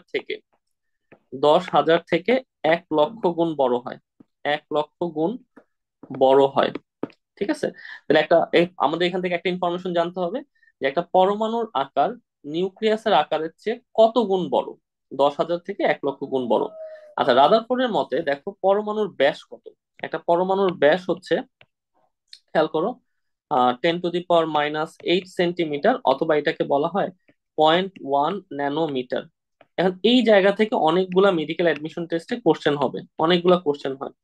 দেখো 0.1 ন্যানোমিটার, এটাই কিন্তু আমরা এভাবে লিখতে পারি 0.1 × 10⁻⁹ এভাবে কিন্তু লেখা যায়, 0.1 × 10⁻⁹ এটাকে চাইলে এভাবেও লিখতে পারো 1 × 1 × 10⁻⁻10 মিটার, এভাবেও লেখা যায়। বা এটাকে এভাবেও লেখা যায়, আমরা জানি 10⁻।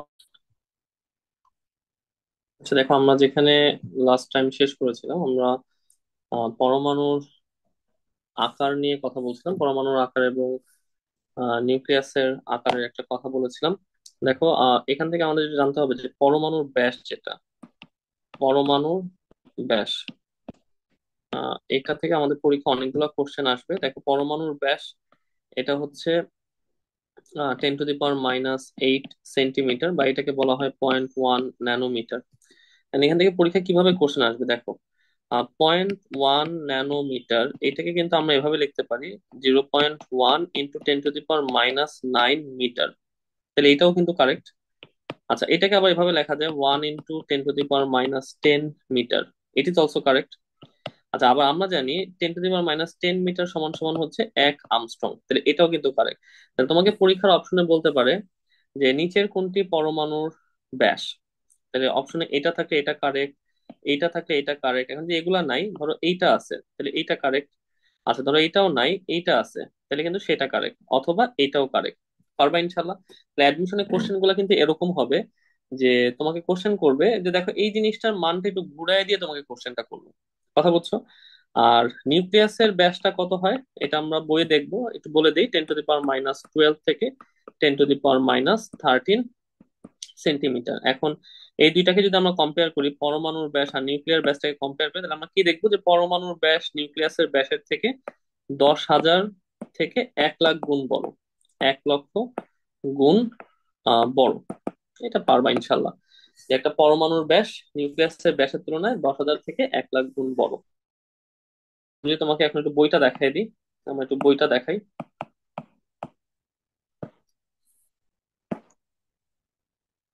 দেখো আমরা কি কি পড়াইলাম, বইটা একটু দেখাই দিই।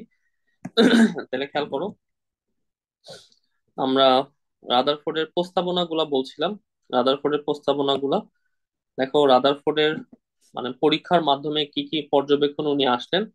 দেখো উনি যেটা বললেন যে 99% আলফা কণাই সোনার পাত ভেদ করে সোজাসুজি চলে যায়। তারপরে উনি দেখলেন যে মাত্র কয়েকটা আলফা কণা তাদের গতিপথটাকে বাঁকা করে পেছনের দিকে চলে যায়, মানে গতিপথ বেঁকে পেছনের দিকে চলে যায়। 3 নম্বর পয়েন্টে ইনফিনিটি স্টার দিও, এটা সবচেয়ে ইম্পর্টেন্ট। খুব কম সংখ্যক আলফা কণাই কিন্তু বিপরীত দিকে ফিরে আসে। ক্লিয়ার?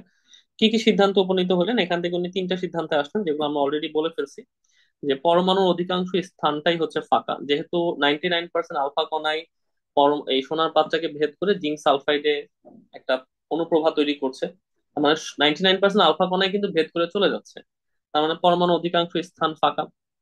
আচ্ছা, 2 নম্বরে উনি যেটা সিদ্ধান্তে আসলেন, দেখো পরমাণুর কেন্দ্রে ভারী বস্তু থাকে একটা, এবং এই ভারী বস্তুর দ্বারাই কিন্তু হচ্ছে আলফা কণাটা কিন্তু বিকর্ষিত হয়। সেখান থেকে উনি কি সিদ্ধান্তে আসলেন, যে পরমাণুর কেন্দ্রটা হচ্ছে পরমাণুর সমগ্র ভর এখানে অবস্থান করে।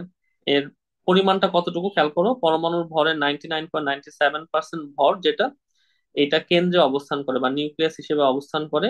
এটা অতি ক্ষুদ্র স্থান দখল করে আছে। আচ্ছা, এগুলো আমরা জানি। উনি 3 নাম্বার যে পর্যবেক্ষণ, মানে পর্যবেক্ষণ থেকে 3 নাম্বার যে সিদ্ধান্ত উপনীত হইলেন, খেয়াল করো। উনি বললেন পরমাণুর কেন্দ্রটা হচ্ছে একটা ধনাত্মক চার্জ যুক্ত, যেটা আমরা একটু আগে তোমাকে বুঝাইছি যে আলফা কণা যেহেতু বিপরীত দিকে ফিরে আসছে, তার মানে সমচার্জ। আলফা কণা যে চার্জ যুক্ত, নিউক্লিয়ার পরমাণুর কেন্দ্রটাও হচ্ছে একই চার্জ যুক্ত হওয়ার কারণে সে তাকে বিকর্ষণ করছে। এবং আরেকটি সিদ্ধান্ত উপনীত হইলেন যে পরমাণুর কেন্দ্রটা হচ্ছে ভারী, কারণ এখানে সমগ্র ভর এখানে পুঞ্জীভূত থাকে। আচ্ছা, 4 নম্বর পয়েন্ট একটু মনে রাখবা। রাদারফোর্ড আগে থেকেই জানতেন যে আলফা কণা ইলেকট্রনের চেয়ে 7,000 গুণ বেশি ভারী, এতটুকু মনে রাখতে পারলে চলো। 5 নম্বর পয়েন্টে ইনফিনিটি স্টার দিবা। খেয়াল করো, পরমাণুর আকার বা পরমাণুর ব্যাস কত হইতে পারে, নিউক্লিয়াসের আকার, নিউক্লিয়াসের ব্যাস কত হইতে পারে, এগুলো আমরা সবই পড়ায় ফেলছি। এখান থেকে উনি যে সিদ্ধান্তটা আসেন যে পরমাণুটা নিউক্লিয়াস থেকে কত গুণ বড় হইতে পারে। ক্লিয়ার? এই কথাগুলো একটু মনে রেখো। মনে রাখবা এইখান থেকে ইম্পর্টেন্ট হচ্ছে এই ব্র্যাকেটের কথাটা। ব্র্যাকেটের কথাটা ইম্পর্টেন্ট, তোমাকে কোশ্চেন যদি পেঁচায় এই ব্র্যাকেটের কথা থেকেই পেঁচাবে। যে একটা পরমাণুর ব্যাস মানে কত হইতে পারে? তোমাকে 10⁻⁻8 দিতে পারে, তোমাকে 10⁻ -10 মিটার দিতে পারে, 1 আর্মস্ট্রং দিতে পারে। আই হোপ তুমি ইনশাল্লাহ এগুলা পারো। এখন দেখো রাদারফোর্ডের মডেলের, তাইলে আমাদের প্রস্তাবনা কি কি পাইলাম খেয়াল করো।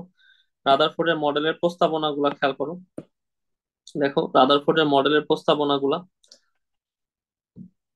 দেখো ওনার প্রস্তাবনা কি কি পেয়েছি আমরা, দেখো।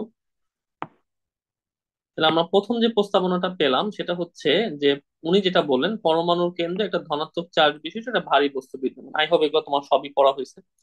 পরমাণুটা বিদ্যুৎ নির্ভর, কেন? কারণ কেন্দ্র হচ্ছে ধনাত্মক চার্জ, আর একে আবর্তন করছে যে ইলেকট্রন সেটা কিন্তু ঋণাত্মক চার্জ। সো পরমাণু একটা বলতে পারো যে বিদ্যুৎ নিরপেক্ষ একটা পদার্থ। আচ্ছা, 3 নম্বর পয়েন্টে ইনফিনিটি স্টার দিবা। দেখো ওনার প্রস্তাবনা 3 নম্বর পয়েন্ট যেটা ছিল সেটা হচ্ছে আহ পরমাণুতে ইলেকট্রন গুলো যখন নিউক্লিয়াসকে কেন্দ্র করে ঘুরতেছে তখন তার উপর দুইটা বল কাজ করে। এই যে এই ছবিটাতে খেয়াল করো, একটা হচ্ছে বাইরের দিকে, ইলেকট্রনটা বাইরের দিকে একটা বল তার উপর কাজ করছে যেটাকে আমরা বলি কেন্দ্র বিমুখী বল। আর একটা হচ্ছে তার কেন্দ্রের দিকে একটা বল এই দুইটা বল কিন্তু পরস্পরকে ব্যালেন্সড করে রাখে। মানে কেন্দ্র বিমুখী বল যত হয়, কেন্দ্রমুখী বলটা কিন্তু ঠিক তত হয়। তো দুইটা বল ব্যালেন্সড হওয়ার কারণে ইলেকট্রনটা কিন্তু ওই কক্ষপথের মধ্যে থাকে। সাধারণত ইলেকট্রনটা ওই কক্ষপথের মধ্যে থাকে। তো এই কথাটা উনি বলেছেন, খেয়াল করো যে ইলেকট্রন সমূহ পারস্পরিক স্থির বৈদ্যুতিক আকর্ষণ জনিত কেন্দ্রমুখী বল এবং আরো আবর্তনশীল ইলেকট্রনের বহির্মুখী একটা বল যেটা পরস্পর সমান। এই কথাটা গোল্লা দিয়ে রেখো, পরস্পর সমান। এই সমান থাকার কারণে কি হয়েছে, ইলেকট্রনটা কিন্তু ওই কক্ষপথে অবস্থান করে। আচ্ছা, পরের প্যারায় আসো। দেখো রাদারফোর্ডের মডেলে কিছু বিশেষ নাম আছে, শুধু নামগুলো একটু বক্স করে রাখতে পারো। এটাকে নিউক্লিয়ার মডেল বলা হয়, সোলার অ্যাটম মডেল বলা হয়, বা গ্রহ সংক্রান্ত মডেলও বলা হয়, যেটা আমরা একদম শুরুর দিকে বলছিলাম। ক্লিয়ার? আচ্ছা, এবার আসো রাদারফোর্ডের মডেলের সীমাবদ্ধতা। রাদারফোর্ডের মডেলের সীমাবদ্ধতা, শোনো, একটা টেকনিক বলি।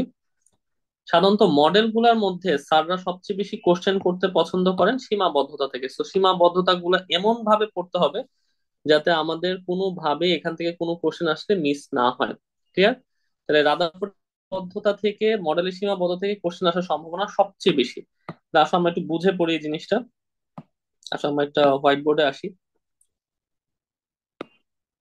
খেয়াল করো রাদারফোর্ডের মডেলের সীমাবদ্ধতা কি কি ছিল। খেয়াল করো, প্রথম সীমাবদ্ধতা আমি যেমন বলবো আমার সাথে পড়ে যাতে সাথে সাথেই শেষ হয়ে যাচ্ছে। খেলো, খেয়াল করো, প্রথম সীমাবদ্ধতা কি ছিল। রাদারফোর্ডের মডেলটা উনি সৌরজগতের গ্রহের সাথে তুলনা করে দিয়েছেন। সৌরজগতের গ্রহগুলোর সাথে কম্পেয়ার করে দিয়েছেন। গ্রহগুলোর সাথে কম্পেয়ার করে উনি এই মডেলটা দিয়েছেন, এই জন্য এটাকে সোলার অ্যাটম মডেল বলা হচ্ছে। কি বলেছেন উনি, এই যে সৌরজগতে যেমন সূর্য থাকে, সান, এইটাকে কেন্দ্র করে কিন্তু গ্রহগুলা ঘুরতেছে। একইভাবে পরমাণুতে এই যে যেমন নিউক্লিয়াস থাকে, এইটাকে কেন্দ্র করে কিন্তু ইলেকট্রন গুলা ঘুরতেছে। ঠিক না? তো ওনার এই কম্পারিজনটা অ্যাকচুয়ালি নট রাইট। কেন রাইট না? কারণ গ্রহগুলা হচ্ছে চার্জ বিহীন, চার্জ বিহীন, কিন্তু ইলেকট্রন গুলা কি, চার্জ যুক্ত।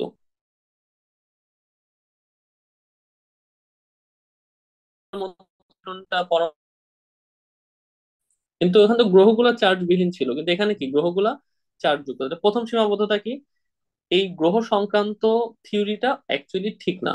কেন? কারণ গ্রহ চার্জ বিহীন, ইলেকট্রন চার্জ যুক্ত। আচ্ছা, 2 নম্বর ভুল কি ছিল ওনার মডেলের। দেখো ম্যাক্সওয়েল নামক আরেকজন বিজ্ঞানী আছেন যার নাম ম্যাক্সওয়েল।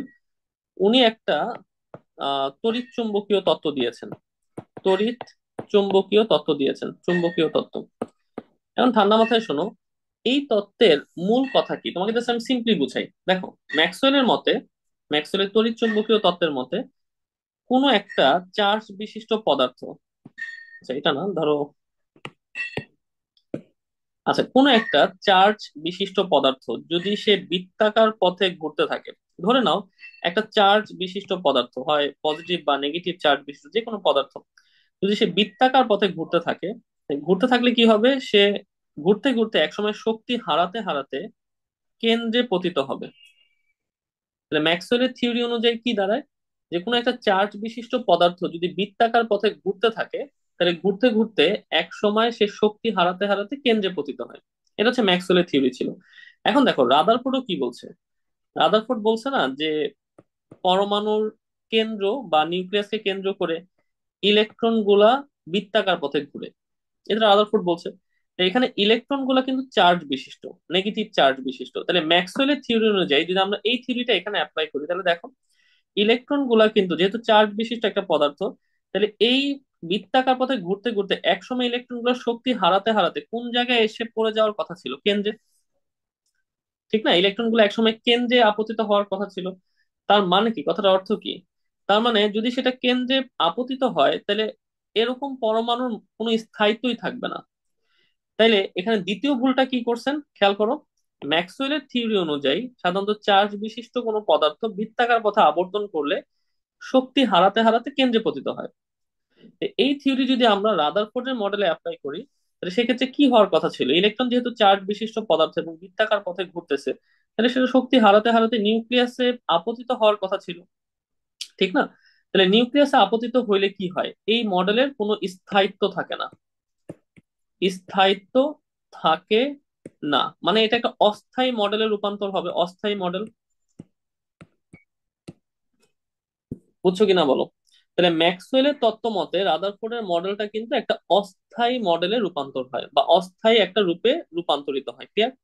আচ্ছা, 3 নাম্বার সীমাবদ্ধতা কি ছিল ভালো মতো বুঝো। 3 নাম্বার সীমাবদ্ধতা, এই মডেলে হাইড্রোজেন পরমাণুর বর্ণালীর কোনো ব্যাখ্যা সে করতে পারে নাই।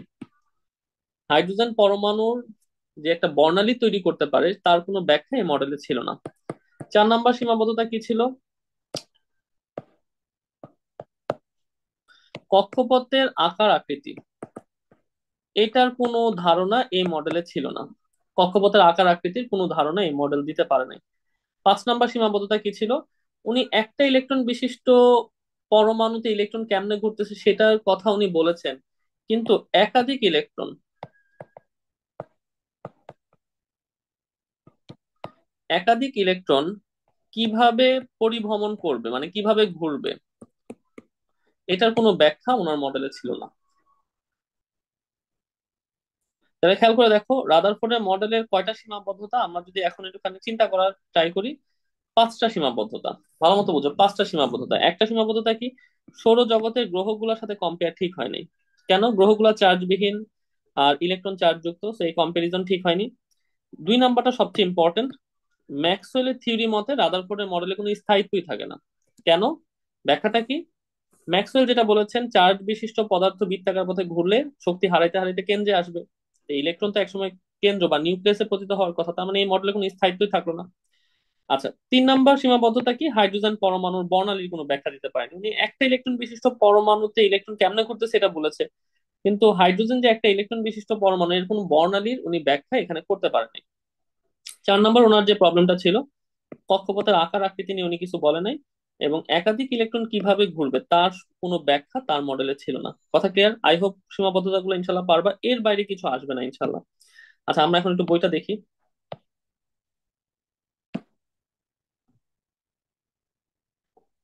দেখো রাদারফোর্ডের মডেলের সীমাবদ্ধতা,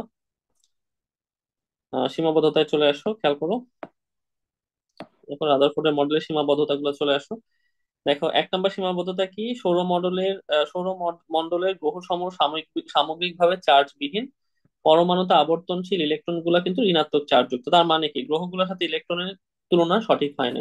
এই যে দেখো আমি কিভাবে দেখাচ্ছি, দাগানোর টেকনিকটা হচ্ছে এইটা। তুমি যখন অ্যাডমিশন টেস্টের সময় পরীক্ষা হলে বসবা, আগের যেদিন রিভিশন দিবা তখন তোমার কাছে এই দাগগুলা যাতে চোখে পড়ে। দেখছো এই 3টা লাইন দাগাইছি, পুরা কথা শেষ। কথা ক্লিয়ার? আচ্ছা, ম্যাক্সওয়েলের থিওরি তোমাকে যেমনে বুঝাইছি ওইটুকু মাথায় রাখলেই হবে, এখান থেকে রিডিং না পড়লেও চলবে। লাস্টের 3টা লাইন পড়তে পারো, সবই তোমাকে বোঝানো শেষ। আচ্ছা, পরের পেজে আসি।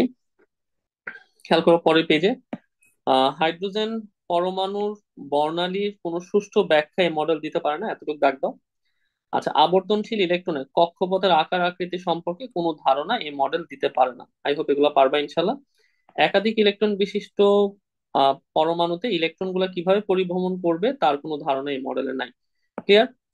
বুঝতে পেরেছো? তারা রাদারফোর্ডের পরমাণু মডেলের সীমাবদ্ধতা আমাদের পড়ানো শেষ। আমরা এখন যেটা স্টার্ট করবো, বোর পরমাণু মডেল। মেডিকেল অ্যাডমিশন টেস্টে বোর পরমাণু মডেলটা কিছুটা বেশি ইম্পর্টেন্ট, কিছুটা বেশি ইম্পর্টেন্ট। ঠিক আছে, আমরা আসলে বোর মডেলটা তোমাকে পুরোটা বোঝাই, তারপরে হচ্ছে বইয়ে নিয়ে আসবো। আচ্ছা, খেয়াল করো বোর পরমাণু মডেল। এটা কি ইন্টারেস্টিং একটা স্টোরি আছে, ইন্টারেস্টিং স্টোরিটা কি, বিজ্ঞানী রাদারফোর্ড, হ্যাঁ, রাদারফোর্ড রাদারফোর্ডের স্টুডেন্ট কিন্তু ছিলেন বোর, স্টুডেন্ট ছিলেন হচ্ছে বোর, বুঝতে পেরেছো? তো টিচার একটা মডেল দিয়ে ধরা খাইছেন, তো সেই টিচারের অসম্মান হচ্ছে, এইটা স্টুডেন্ট দেখতে পায় নাই, মানে দেখতে পারতেছিল না আর কি। দ্যাটস ওয়াই স্টুডেন্ট স্টাডি করে, স্টুডেন্ট নিজের মতো করে ভালো মতো স্টাডি করে উনি একটা মডেল দিয়ে দিলেন, বুঝতে পেরেছো? তাহলে বোর কত সালে মডেল দিয়েছেন? 1913 সালে। প্রথম কথা এটা মনে রাখতে হবে, যেভাবে পরীক্ষা প্রশ্ন আসবে আমি তোকে ঠিক সেভাবে পড়াচ্ছি। বোর কত সালে মডেল দিয়েছেন? 1913 সালে। প্রথম কথা এটা মনে রাখতে হবে। আচ্ছা, কার উপর ভিত্তি করে দিয়েছেন? দুইটা জিনিসের উপর ভিত্তি করে দিয়েছেন, একটা হচ্ছে ম্যাক্স প্লাঙ্ক এবং আইনস্টাইন। আইনস্টাইন, আমি একটু সংক্ষেপে লিখতেছি, ম্যাক্স প্লাঙ্ক এবং আইনস্টাইনের আহ কোয়ান্টাম তত্ত্ব, কোয়ান্টাম থিওরি যেটা, কোয়ান্টাম থিওরির উপর ভিত্তি করে উনি উনার মডেল দিয়েছেন। তাহলে পরীক্ষা কোশ্চেন কি দিবে, বোর মডেল কার কার থিওরি বা তত্ত্বের উপর ভিত্তি করে প্রদান করেছেন? ম্যাক্স প্লাঙ্কের কোয়ান্টাম থিওরি, আইনস্টাইনের আলো সম্পর্কীয় যে থিওরি, মানে কোয়ান্টাম থিওরি একটা এক্সটেনশন ভার্সন, সেই ওটার উপর ভিত্তি করে উনি ওনার মডেলটা প্রদান করেছেন। আচ্ছা, কেন দিয়েছেন? রাদারফোর্ডের মডেলের ত্রুটি দূর করার জন্য, মডেলের ত্রুটি দূর করার জন্য।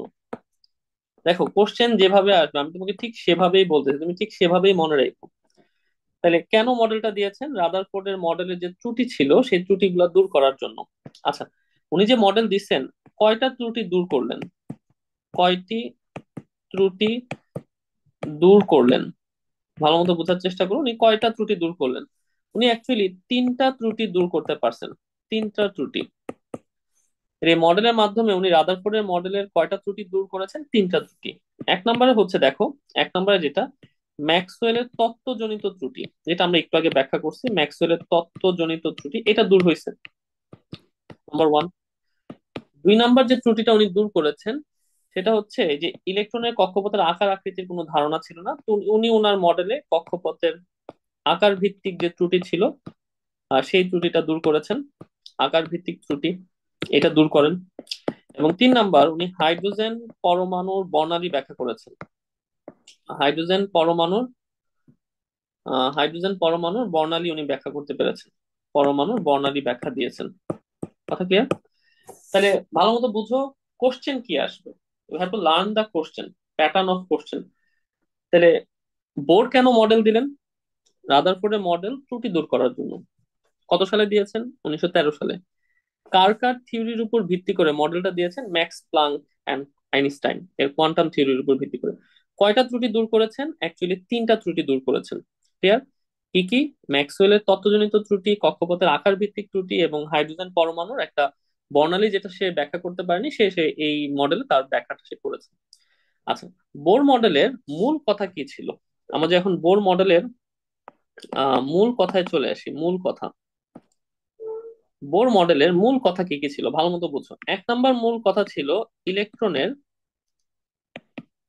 ইলেকট্রনের স্থির কক্ষপথের একটা ধারণা উনি দিয়েছেন, স্থির কক্ষপথ অথবা শক্তি স্তরের একটা ধারণা উনি দিয়েছেন।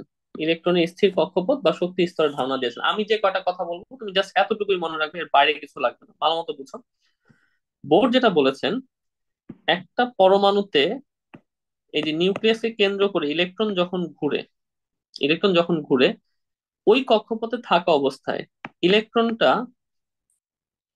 ওই কক্ষপথে থাকা অবস্থায় ইলেকট্রনটা কোনো শক্তি শোষণ অথবা শক্তি বিকিরণ করে না।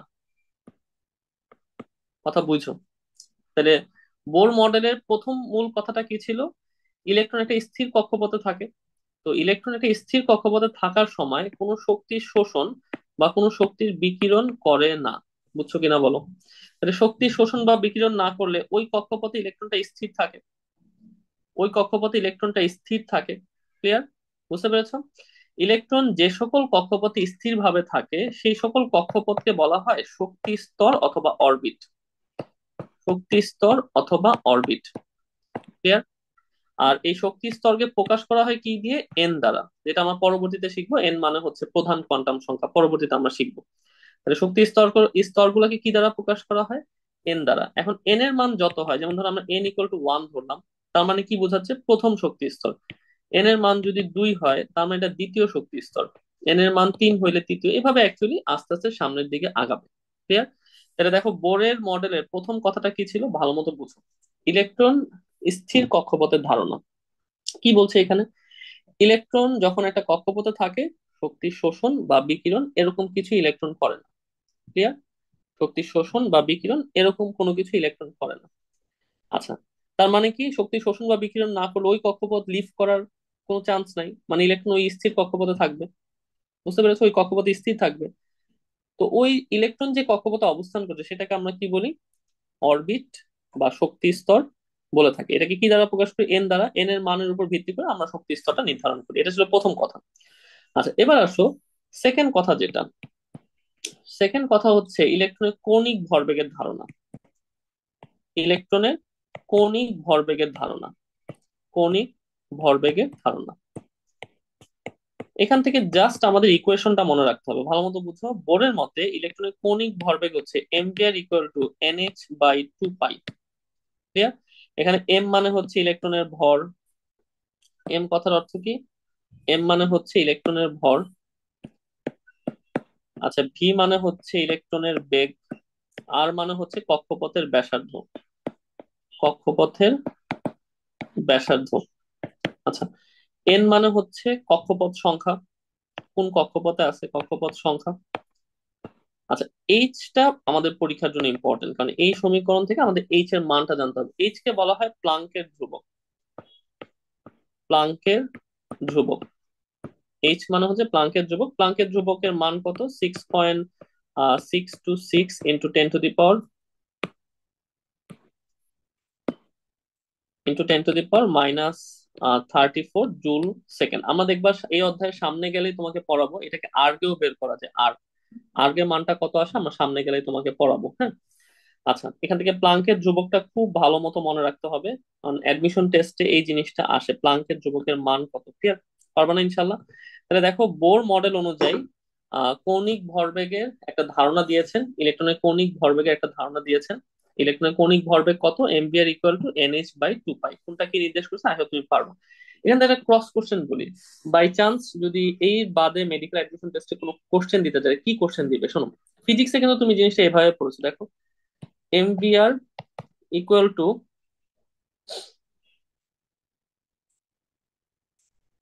Sign theta nh by 2 pi. আচ্ছা, এইভাবে না, আমরা এইভাবে শিখেছিলাম, দেখো এইভাবে শিখেছি, এইভাবে না, আমি এইভাবে শিখি। ফিজিক্স আমরা এইভাবে শিখেছিলাম, খেয়াল করো। mvr sine theta equal to nh by 2 pi. ফিজিক্সে তুমি এটা পড়েছিলে, ঠিক না? এন্ড কেমিস্ট্রিতে কি পড়লে? mvr equal to nh by 2 pi. এখন ক্রস কোশ্চেনটা কি শোনো।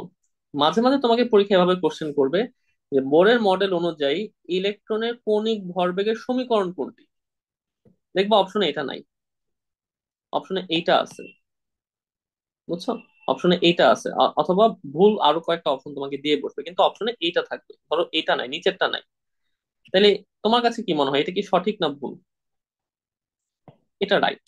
আমরা এই জিনিসটাকে এইভাবেও লিখতে পারি, কেমনে দেখো। এই যে ধরো, এই যে একটা ইলেকট্রন নিউক্লিয়াসকে কেন্দ্র করে ঘুরতেছে, তাহলে ঘোরার সময় তার একটা কেন্দ্রমুখী বল থাকে আর একটা কেন্দ্র বিমুখী বল থাকে, একটু আগে বলছো। আচ্ছা, ইলেকট্রনের ঘূর্ণনের দিক কোন দিকে হবে? স্পর্শক বরাবর। এটা হচ্ছে ইলেকট্রনের স্পর্শক বরাবর। তাহলে ইলেকট্রন যে ঘুরবে তার ঘূর্ণনের দিকটা কোন দিকে হবে? স্পর্শক বরাবর।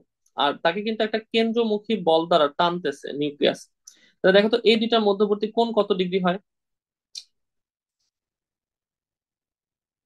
90 ডিগ্রি। এক মিনিট, কলমটা একটু ডিস্টার্ব করতেছে। এই দুইটার কোণ কত ডিগ্রি হয়? 90 ডিগ্রি। তাহলে খেয়াল করে দেখো তো, আমরা কি জানি সাইন 90-র মান কত? 1। তাহলে খেয়াল করে দেখো তো, তাহলে mvr সাইন থিটা মানে সাইন 90, এইভাবে লেখার যে কথা, mvr NH/2 পাই, একই কথা না? কারণ sin 90-র মান 1 না? বুঝছো কিনা বলো? তাহলে কিন্তু তোমাকে একটা ক্রস কোশ্চেন হিসেবে কিন্তু মেডিকেল অ্যাডমিশন টেস্টে এই সমীকরণটা এইভাবে ঢুকাই দিবে, এইভাবে দিয়ে দিবে। কথা ক্লিয়ার? বুঝতে পারছো? আচ্ছা, ঠিক আছে, এটা পারবা ইনশাল্লাহ। তাহলে বোরের মডেলের দ্বিতীয় প্রস্তাবনা এটা ছিল যে ইলেকট্রন একটা কৌণিক ভরবেগের উনি ধারণা দিয়েছেন। ক্লিয়ার? আচ্ছা, বোরের মডেলে আর কি মূল কথা ছিল দেখো। উনি আরেকটা ওনার মডেলের মূল কথা ছিল, সেটা হচ্ছে শক্তির শোষণ ও বিকিরণ। শক্তির শোষণ ও বিকিরণ ও বর্ণালী ব্যাখ্যা। তাহলে বোরের মডেল অনুযায়ী আরেকটা প্রস্তাবনা কি ছিল? শক্তির শোষণ, বিকিরণ এবং বর্ণালী ব্যাখ্যা। আছে, তোমাকে যদি আমি এই জিনিসটা এঁকে দেখাই, দেখো ধরো এটা একটা পরমাণু, এটা হচ্ছে তার নিউক্লিয়াস, এটা হচ্ছে ধরো প্রথম কক্ষপথ, এটা ধরো দ্বিতীয় কক্ষপথ। ঠিক আছে? আচ্ছা, আমরা জানি এগুলা হচ্ছে নিম্ন শক্তি স্তর। আস্তে আস্তে যত উপরের দিকে যাবে, যত উপরের দিকে যাবে এগুলা কিন্তু উচ্চ শক্তি স্তর হচ্ছে, ঠিক না? উচ্চ শক্তি স্তর। আচ্ছা, খেয়াল করো, এখন একটা জিনিস খেয়াল করো। ইলেকট্রন মানে বোরের মডেল অনুযায়ী বোর যেটা বলেছেন, ইলেকট্রন যদি নিম্ন শক্তি স্তর থেকে উচ্চ শক্তি স্তরে যেতে চায়, অথবা উচ্চ শক্তি স্তর থেকে কোনো ইলেকট্রন যদি নিম্ন শক্তি স্তরে আসতে চায়, তখন ঘটনাটা কি হয়? আচ্ছা, আমি ধরে নিলাম, কথার কথা ধরো, উচ্চ শক্তি স্তরের মান হচ্ছে, মানে এখানে ধরো শক্তির মান হচ্ছে 100 জুল।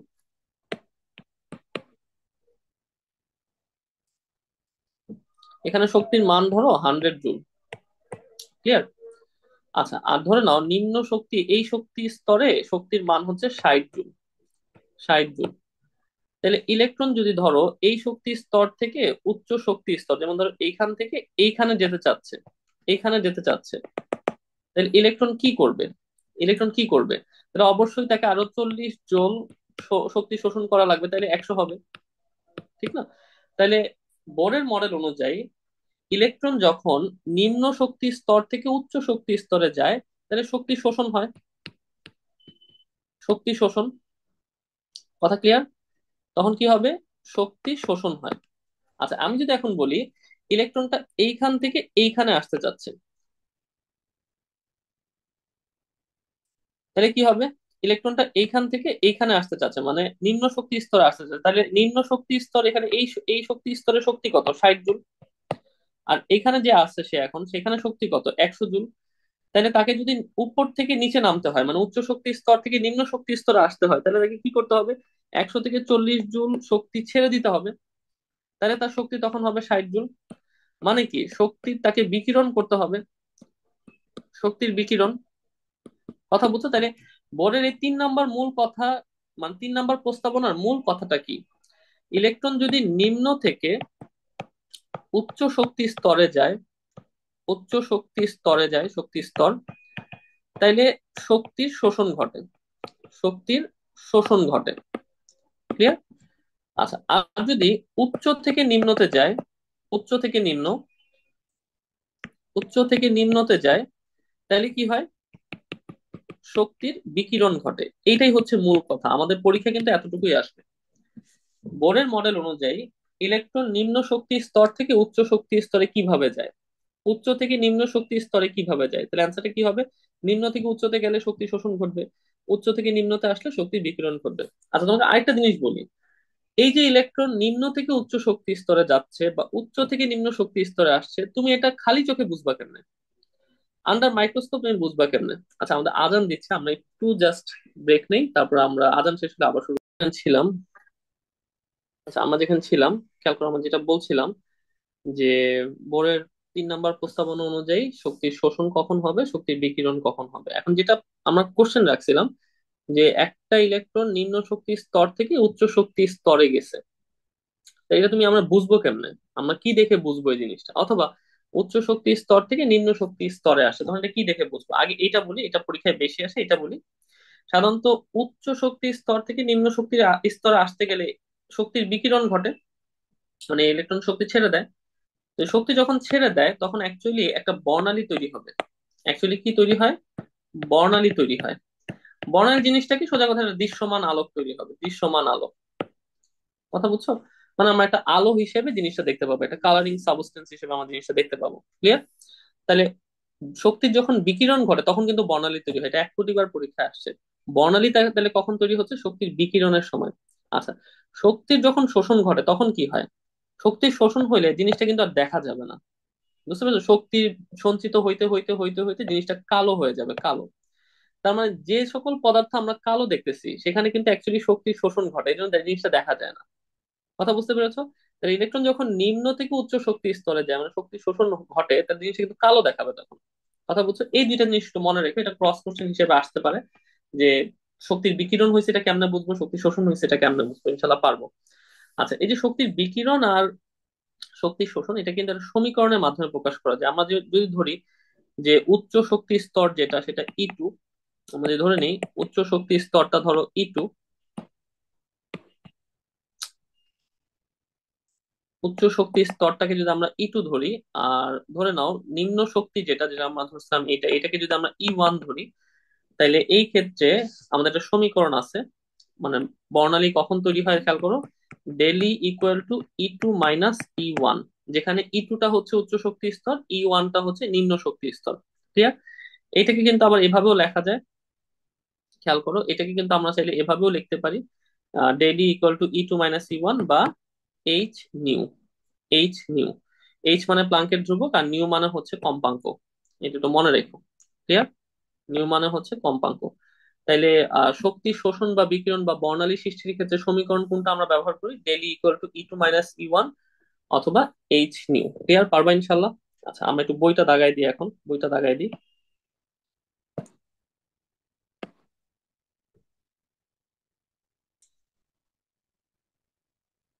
খেয়াল করো, বোরের মডেল, চলে আসো বোরের মডেল।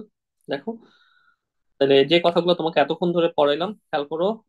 ম্যাক্স প্লাঙ্ক এবং আইনস্টাইনের সমন্বিত আলো সম্পর্কীয় কোয়ান্টাম তত্ত্ব, এই কথাটা গোল্লা দিও। কোয়ান্টাম তত্ত্বের উপর ভিত্তি করে নিলস বোর 1913 সালে একটা মডেল দেন। যে মডেলের মূল উদ্দেশ্য ছিল রাদারফোর্ডের ত্রুটিগুলো দূর করা। ঠিক আছে? রাদারফোর্ডের কয়টা ত্রুটি উনি দূর করেছেন? তিনটা ত্রুটি দূর করেছেন। একটা হচ্ছে ম্যাক্সওয়েলের তত্ত্ব ভিত্তিক ত্রুটি, কক্ষপথের আকার ভিত্তিক ত্রুটি, আর একটা হচ্ছে হাইড্রোজেন পরমাণুর বর্ণালীর একটা ব্যাখ্যা উনি দিয়েছেন, যেটা রাদারফোর্ডে ছিল না। আচ্ছা, ওনার মডেলের মূল কথা কি কি ছিল খেয়াল করো। ইলেকট্রনের স্থির কক্ষপথ বা শক্তি স্তরে একটা ধারণা উনি দিয়েছেন। আই হোপ তুমি সবই বুঝছো। জাস্ট এটুকু মনে রাখো যে একটা কক্ষে অবস্থান করলে ইলেকট্রন কখনো শক্তি শোষণ করবে না বা শক্তি বিকিরণও করবে না। ঠিক আছে? ওইটাকে আমরা কি বলি? স্থির কক্ষপথ বা শক্তি স্তর বা অরবিট। এটাকে আমরা এন দ্বারা প্রকাশ করি, এন এর মান কত হইলে কি হবে, সবকিছু বুঝাইছি। আচ্ছা, এবার দেখো কৌণিক ভরবেগের সম্পর্কেও ওর একটা ধারণা দিয়েছেন। কৌণিক ভরবেগ, ইলেকট্রনের কৌণিক ভরবেগ কত?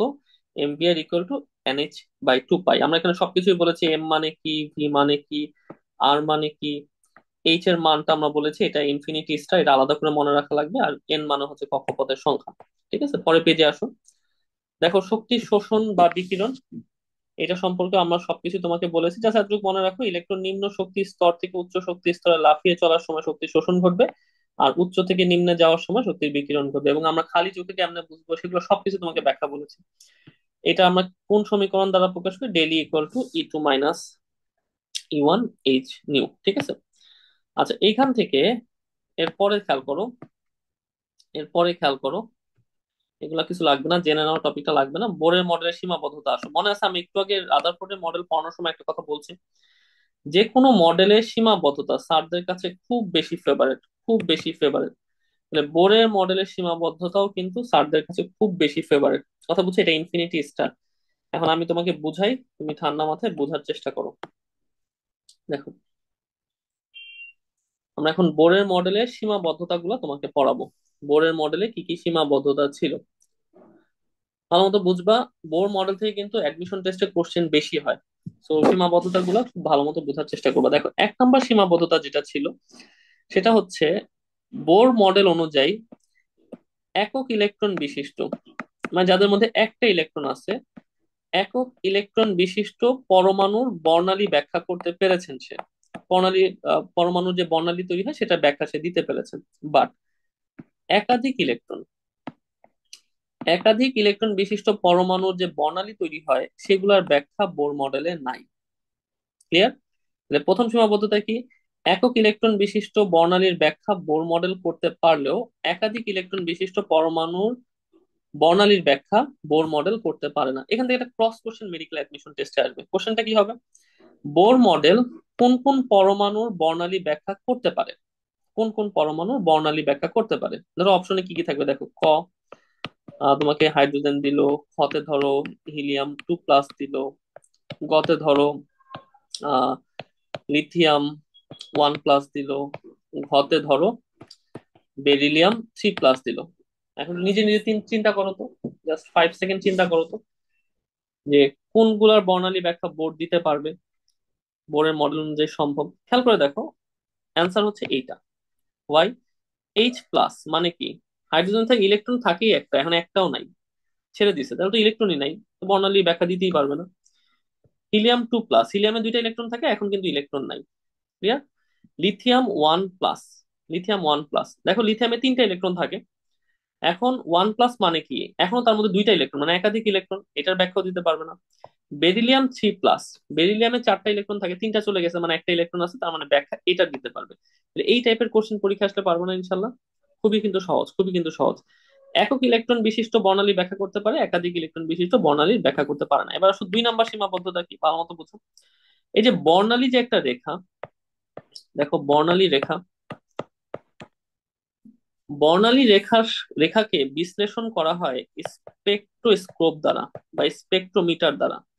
স্পেকট্রোস্কোপ বা স্পেকট্রোমিটার, মানে এই যন্ত্রটা যদি আমরা বর্ণালী রেখার দিকে অ্যাপ্লাই করি, মানে এই যন্ত্রটা যদি আমরা বর্ণালী রেখার দিকে অ্যাপ্লাই করি, তাহলে আমরা কি দেখতে পাবো? যেটা দেখতে পাবো সেটা হচ্ছে বর্ণালী রেখা, আর এর মধ্যে আরো অনেকগুলো সূক্ষ্ম সূক্ষ্ম রেখা থাকে। তাহলে এই সূক্ষ্ম রেখাগুলো আমরা সাধারণত স্পেকট্রোস্কোপ দ্বারা দেখতে পাই। তাহলে এই যে একটা বর্ণালী রেখা থেকে যে অনেকগুলা সূক্ষ্ম রেখা স্পেকট্রোস্কোপে দেখা যায়, এর কোনো ব্যাখ্যা বোর মডেল দিতে পারেনি। বোর মডেল শুধু কি বলছে, যে পরমাণুতে বর্ণালী তৈরি হয়। ক্লিয়ার? কিন্তু এই যে বর্ণালীতে যে সূক্ষ্ম রেখাগুলো তৈরি হচ্ছে, এগুলো কেমনে তৈরি হচ্ছে, এর কোনো ব্যাখ্যা বোর মডেলে ছিল না। আচ্ছা, এটা 2 নাম্বার ব্যর্থতা। এবার আসো ব্যর্থতা নাম্বার 3। খেয়াল করে দেখো, বোর মডেল অনুযায়ী কক্ষপথ গুলা হচ্ছে দ্বিমাত্রিক সমতল। দ্বিমাত্রিক সমতল, কিন্তু অ্যাকচুয়ালি কক্ষপথ গুলা কিন্তু ত্রিমাত্রিক। তাহলে এটা একটা বোর মডেলের ব্যর্থতা। উনি বলছেন দ্বিমাত্রিক সমতল, কিন্তু কক্ষপথ কিন্তু ত্রিমাত্রিক। 4 নাম্বার ব্যর্থতা, বোর কয়েকটা তত্ত্বের ব্যাখ্যা দিতে পারে না। একটা হচ্ছে হাইজেনবার্গের অনিশ্চয়তা নীতি। হাইজেনবার্গ, আমরা এগুলো সবগুলো ডিটেলস পড়াবো, জাস্ট জেনে রাখো। হাইজেনবার্গের অনিশ্চয়তা নীতি, আর ডি ব্রগলি সমীকরণ। ডি ব্রগলি সমীকরণ, হ্যাঁ, ডি ব্রগলি সমীকরণ। তারপরে হচ্ছে শ্রোডিঞ্জারের তরঙ্গ বলবিদ্যা তত্ত্ব। শ্রোডিঞ্জারের তরঙ্গ বলবিদ্যা তত্ত্ব, মানে শ্রোডিঞ্জারের তত্ত্ব। এই তত্ত্বগুলার ব্যাখ্যা কিন্তু বোর মডেল করতে পারে না। বুঝতে পেরেছো? এই তত্ত্বগুলার ব্যাখ্যা কিন্তু বোর মডেল করতে পারে না। হাইজেনবার্গের অনিশ্চয়তা নীতি, ডি ব্রগলি সমীকরণ, শ্রোডিঞ্জারের তত্ত্ব, এই মডেলগুলোর ব্যাখ্যা কিন্তু বোর মডেল করতে পারে না। আমরা যেখানে ছিলাম, বোর মডেলের সীমাবদ্ধতা গুলো আমরা স্টাডি করছিলাম। বোর মডেল সীমাবদ্ধতা গুলো আমরা যদি একটু আরেকবার বোঝানোর জায়গায় চলে যাই, যে আমরা যেটা বোঝাচ্ছিলাম, আমরা 2টা জিনিস অলরেডি বলেছিলাম, 3টা জিনিস বলেছিলাম, 4টা জিনিস। যে 1 নম্বরে ছিল যেটা, একক ইলেকট্রন বিশিষ্ট পরমাণু গুলার বর্ণালী বোর মডেল ব্যাখ্যা করতে পারলেও একাধিক ইলেকট্রন বিশিষ্ট পরমাণুর আহ ইলেকট্রন যে বর্ণালী গুলো তৈরি করছে, সেটার কিন্তু কোনো ব্যাখ্যা বোর মডেলে ছিল না। স্পেকট্রোস্কোপ দ্বারা আমরা পর্যবেক্ষণ করলে যে বর্ণালী রেখাগুলা, সূক্ষ্ম সূক্ষ্ম বর্ণালী রেখা তৈরি হয়, সেটার কোনো ব্যাখ্যা বোর মডেল দিতে পারে নাই। এবং আমরা লাস্টলি যেটা বলেছিলাম, যে ইলেকট্রনের কক্ষপথের যে একটা ধারণা, বোর মডেলে ছিল দ্বিমাত্রিক সমতল, কিন্তু অ্যাকচুয়ালি এটা ত্রিমাত্রিক। এইটা একটা বোর মডেলের ব্যর্থতা ছিল। আর কিছু তত্ত্ব, যেমন হাইজেনবার্গের অনিশ্চয়তা তত্ত্ব, ডি ব্রগলির সমীকরণ তত্ত্ব, শ্রোডিঞ্জারের তরঙ্গ বলবিদ্যার তত্ত্ব, এই তত্ত্বগুলার কোনো ব্যাখ্যা বোর মডেলের মাধ্যমে সাধারণত আমরা পাই না। ঠিক আছে? আচ্ছা, এছাড়াও খেয়াল করো, বোর মডেল অনুযায়ী যে কৌণিক ভরবেগের যে একটা সমীকরণ দিয়েছিল বোর মডেল, যে বলেছিল mvr = nh/2 পাই, এটা কেন এরকম হইলো, বা এরূপ মানের কোনো ব্যাখ্যা বোর মডেল কিন্তু করতে পারেনি। 6 নম্বর পয়েন্টে ইনফিনিটি স্টার দিবা, এটা খুব ইম্পর্টেন্ট। ভালো মতো বুঝো। এই পাশের ছবিটা খেয়াল করো, পাশের ছবিটা। ধরে নাও এই যে এইটা হচ্ছে একটা বর্ণালী রেখা, এই যে এটাও একটা বর্ণালী রেখা, এটাও একটা বর্ণালী রেখা। এখন যে ঘটনাটা ঘটে, যদি কোনো আমরা একটা বর্ণালীর সামনে যদি ধরো একটা চুম্বক ক্ষেত্র নিয়ে আসি, অথবা যদি ধরো একটা বর্ণালীর সামনে যদি আমরা ধরো তড়িৎ ক্ষেত্র নিয়ে আসলাম, তড়িৎ ক্ষেত্র, চুম্বক ক্ষেত্র অথবা ধরো আমরা তড়িৎ ক্ষেত্র নিয়ে আসলাম, তাহলে কি হয় যে দেখো বর্ণালী থেকে অনেকগুলো আবার সূক্ষ্ম সূক্ষ্ম রেখা তৈরি হয়, সূক্ষ্ম সূক্ষ্ম বর্ণালী রেখা তৈরি হচ্ছে বর্ণালী থেকে। ক্লিয়ার? এই যে চুম্বক ক্ষেত্রের প্রভাবে বর্ণালীর প্রধান রেখা থেকে যে সূক্ষ্ম রেখা তৈরি হয় এটাকে বলা হয় জি ম্যান প্রভাব। This is called Zeeman প্রভাব। আর তড়িৎ ক্ষেত্রের প্রভাবে একটা বর্ণালী রেখা থেকে যে সূক্ষ্ম রেখা তৈরি হয় দিস ইজ কল্ড স্টার্ক প্রভাব। ক্লিয়ার? তাহলে চুম্বক ক্ষেত্রের কারণে বর্ণালী থেকে যে সূক্ষ্ম রেখা তৈরি হচ্ছে এটাকে আমরা জি ম্যান প্রভাব বলছি। আর তড়িৎ ক্ষেত্রের কারণে বর্ণালী থেকে যে সূক্ষ্ম রেখা তৈরি হচ্ছে সেটাকে আমরা বলি স্টার্ক প্রভাব। এই জিম্যান প্রভাব কেমনে হইলো, স্টার্ক প্রভাব কেমনে হইলো, এর কোনো ব্যাখ্যা কিন্তু বোর মডেলে নাই। ক্লিয়ার? আচ্ছা, এখান থেকে মেডিকেল অ্যাডমিশন টেস্ট একটা কোশ্চেন হয়। এই যে তোমাকে বললাম না যে চৌম্বক ক্ষেত্রের প্রভাবে বর্ণালী সূক্ষ্ম রেখা হইলে সেটাকে জিম্যান প্রভাব বলে, আবার তড়িৎ ক্ষেত্রের প্রভাবে বর্ণালীতে সূক্ষ্ম রেখা হইলে এটাকে আমরা স্টার্ক প্রভাব বলি। তোমাকে অ্যাডমিশন টেস্টে কোশ্চেন কি করবে, কোশ্চেন করবে জিম্যান প্রভাব কখন হয় বা আমরা কখন বলি, স্টার্ক প্রভাব কখন সৃষ্টি হয় বা কখন আমরা বলি। ক্লিয়ার? মনে রাখবা, M for magnet, M for magnet, magnet, and M for Zeeman, মানে ম্যান, ম্যান। এম এ হচ্ছে ম্যাগনেট, এম এ হচ্ছে ম্যান। কথা মনে থাকবে, M for magnet, M for man. তাহলে জি ম্যান, জি ম্যানে ম্যান আছে না, তাহলে মনে রাখবা জি ম্যানের ম্যানের এম, ঠিক আছে, আর এম ফর ম্যাগনেট। তাহলে চুম্বক প্রভাবে বর্ণালী সূক্ষ্ম রেখা হইলে এটাকে কি বলা হয়, জি ম্যান প্রভাব। ঠিক আছে? তাহলে অপোজিটটা হচ্ছে স্টার প্রভাব। পারবা ইনশাল্লাহ? আচ্ছা, এবার দেখো বোর মডেলের সাফল্য ও গ্রহণযোগ্যতা। পাইছো? বোর মডেলের সাফল্য গ্রহণ, এগুলো আমাদের সবকিছুই পড়া শেষ, জাস্ট আমরা একটু দাগাই দিব। দেখো, পরমাণুর মডেলের স্থায়িত্ব বোর মডেলের মাধ্যমে প্রতিষ্ঠিত হয়। বর্ণালী ব্যাখ্যা করেছেন এবং সাধারণত কোনগুলা বর্ণালী ব্যাখ্যা উনি করতে পেরেছেন, যেমন দেখো helium, lithium, beryllium, helium plus, lithium 2+, beryllium 3+, আমরা একটু আগে এটা ব্যাখ্যা করেছিলাম। আচ্ছা, হাইড্রোজেন পরমাণুর প্রথম কক্ষপথের ব্যাসার্ধ এই মডেলের মাধ্যমে নির্ণয় করা যায় এবং এটা মানটা মনে রেখো, মানটা কত, এটা মানটা মনে রেখো। আচ্ছা, আচ্ছা, আর কিছু লাগবে না। তারপরে ওই যে শক্তির শোষণ বিকিরণ সম্পর্কে ধারণা বোর মডেল থেকে আমরা পেয়ে থাকি। তারপরে হচ্ছে আমাদের বোর মডেল থেকে আমরা, বোর পরমাণু মডেল থেকে আমরা ওই রিডবার্গের ধ্রুবকের মান বের করতে পারি। ঠিক আছে? রিডবার্গের ধ্রুবকের মান কত, এটা মান এত, এবং এটা পরীক্ষালব্ধ মানটা কিন্তু প্রায় এত সমান। এটা একটু মনে রেখো। আচ্ছা, বোর মডেলের ক্ষেত্রে দেখো দুইটা প্রধান বিষয় ছিল। একটা হচ্ছে পরমাণুর বিভিন্ন শক্তি স্তর আছে এবং শক্তি স্তর সমূহের মধ্যে ইলেকট্রন স্থানান্তরের জন্য বিকিরণ সৃষ্টি হয়। মানে শক্তি স্তরগুলোতে ইলেকট্রন যখন স্থানান্তরিত হয় তো শক্তির শোষণ বা বিকিরণ হয়। সাধারণত বিকিরণটা কখন হয়, উচ্চ শক্তি স্তর থেকে যখন নিম্ন শক্তি স্তরে আসে। এটাকে আমরা ওই যে ডেল ই, ই2 মাইনাস ই1 দিয়ে প্রকাশ করেছিলাম, একটু আগে আমরা এগুলো পড়াইছি। আচ্ছা, এখন তুমি খেয়াল করো রাদারফোর্ডের পরমাণু মডেল এবং বোর পরমাণু মডেল, এই দুইটার মধ্যে খেয়াল করো উভয় পরমাণু মডেলের কিছু উপস্থাপনা বা কিছু ধারণা এখানে দেওয়া আছে। যেমন দেখো রাদারফোর্ডের পরমাণু মডেলের ভিত্তিটা কি ছিল, খেয়াল করো রাদারফোর্ডের পরমাণু মডেলের ভিত্তিটা কি ছিল। রাদারফোর্ডের পরমাণু মডেলের ভিত্তিটা তৈরি হয়েছিল আলফা কণা পরীক্ষার মাধ্যমে। এগুলো তোমার সবই পড়া হয়েছে, জাস্ট রিভাইজ, আর কিছুই না।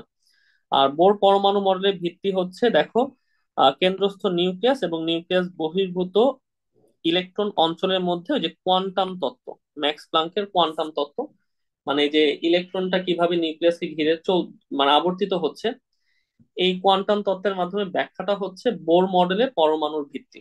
ক্লিয়ার? আচ্ছা, পরের পেজে আসো। আচ্ছা, খেয়াল করো পরের পেজে, এই কথাগুলো একটু মুছে দিই। দেখো পরের পেজে খেয়াল করো, রাদারফোর্ডের পরমাণু মডেল অনুযায়ী আবর্তনশীল ইলেকট্রনের কক্ষপথে কিন্তু কোনো ধারণা ছিল না।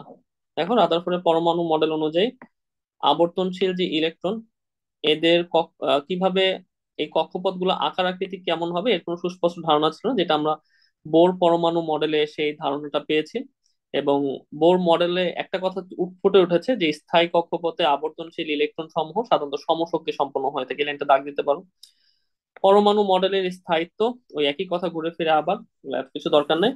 ওই দুই মডেলেরই সীমাবদ্ধতা, আমরা সবকিছু তোমাকে পড়ায় ফেলছি, ঠিক আছে? এই কথাগুলো চাইলে তুমি একটু রিডিং দিতে পারো। যেমন রাদারফোর্ডের গ্রহ সমূহের ইলেকট্রন সাথে তুলনা ঠিক হয় নাই, ঠিক আছে? তারপরে ম্যাক্সওয়েলের তত্ত্ব অনুযায়ী রাদারফোর্ডের মডেলে কোনো স্থায়িত্ব থাকে না, আর মোর মডেলটা হচ্ছে স্থায়ী। কেন, সেগুলো আমরা সবই ব্যাখ্যা তোমাকে পড়িয়েছি। রাদারফোর্ডের মডেলে বর্ণালীর তেমন কোনো সুস্পষ্ট ব্যাখ্যা ছিল না, বোর মডেলে একক ইলেকট্রনের বর্ণালীর সুস্পষ্ট ব্যাখ্যা আছে, এগুলো সবই তোমাকে পড়ানো হয়েছে। আচ্ছা, পরের পেজে আসো। পরের পেজে, আচ্ছা খেয়াল করো,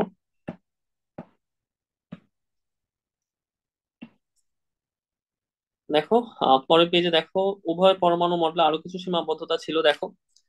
আমরা অলরেডি এগুলা বলছি, যে বোর পরমাণু মডেল একটা ইলেকট্রন বিশিষ্ট হাইড্রোজেনের বর্ণালী ব্যাখ্যা করতে পারলেও একাধিক ইলেকট্রন বিশিষ্ট পরমাণুর বর্ণালীর কিন্তু ব্যাখ্যা করতে পারে না।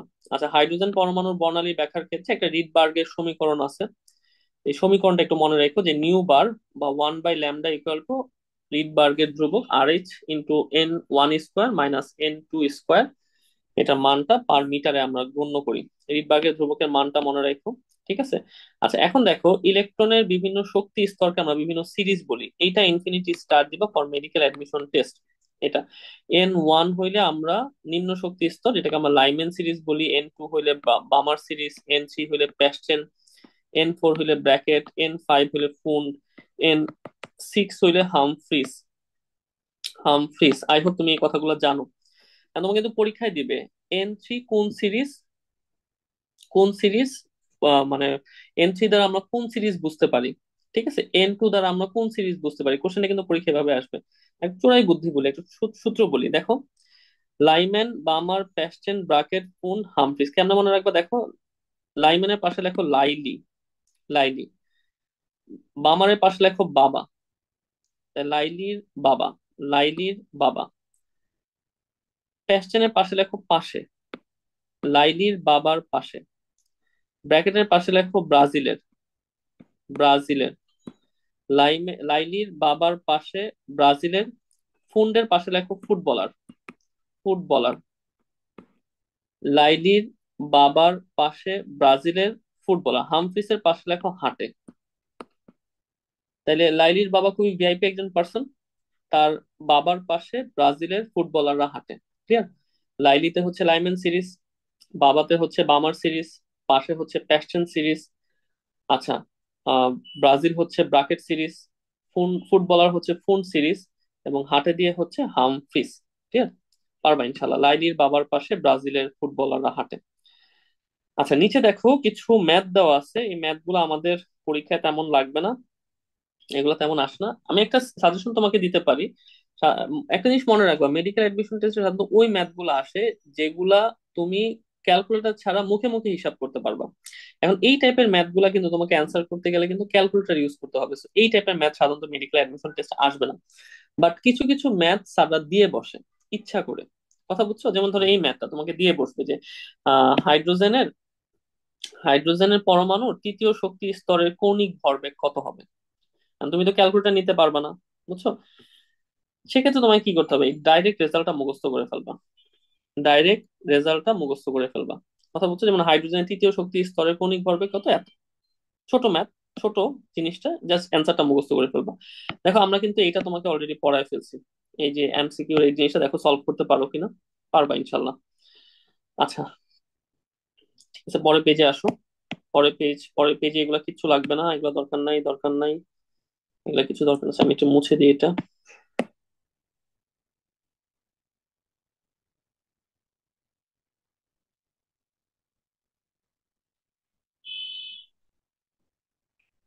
আচ্ছা, খেয়াল করো, আমাদের এগুলা কিছু লাগবে না পরীক্ষার জন্য, চলে আসো পরের পেজ।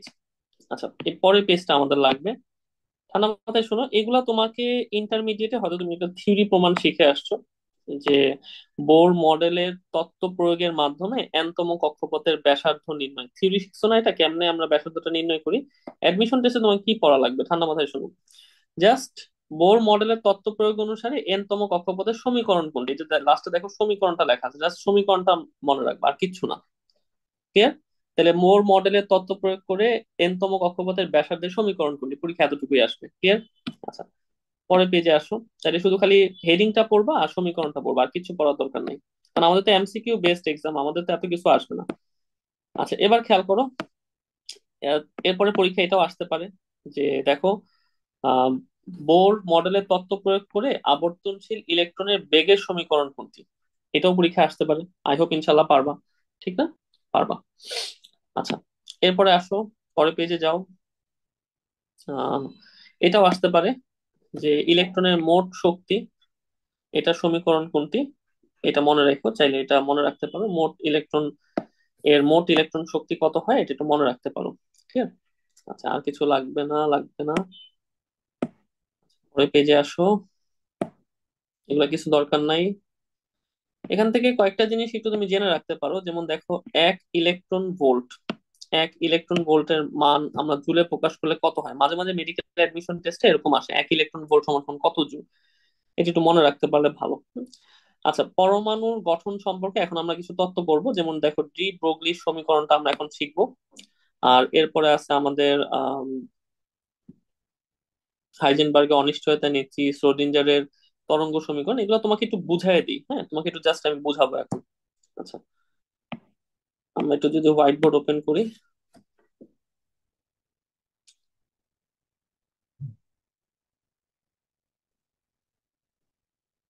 দেখো, আমরা এখন যেটা পড়াবো সেটা হচ্ছে ডি ব্রোগলির সমীকরণ। আমি যে কয়টা কথা বলবো এর বাইরে ইনশাল্লাহ কিছু লাগবে না, জাস্ট ঠান্ডা মাথায় শোনো, এর বাইরে কিছু লাগে না। শোনো, বোর মডেল অনুযায়ী, বোর মডেল অনুযায়ী যেটা বলছে সেটা হচ্ছে ইলেকট্রনের ইলেকট্রনকে একটা কণা বলছে।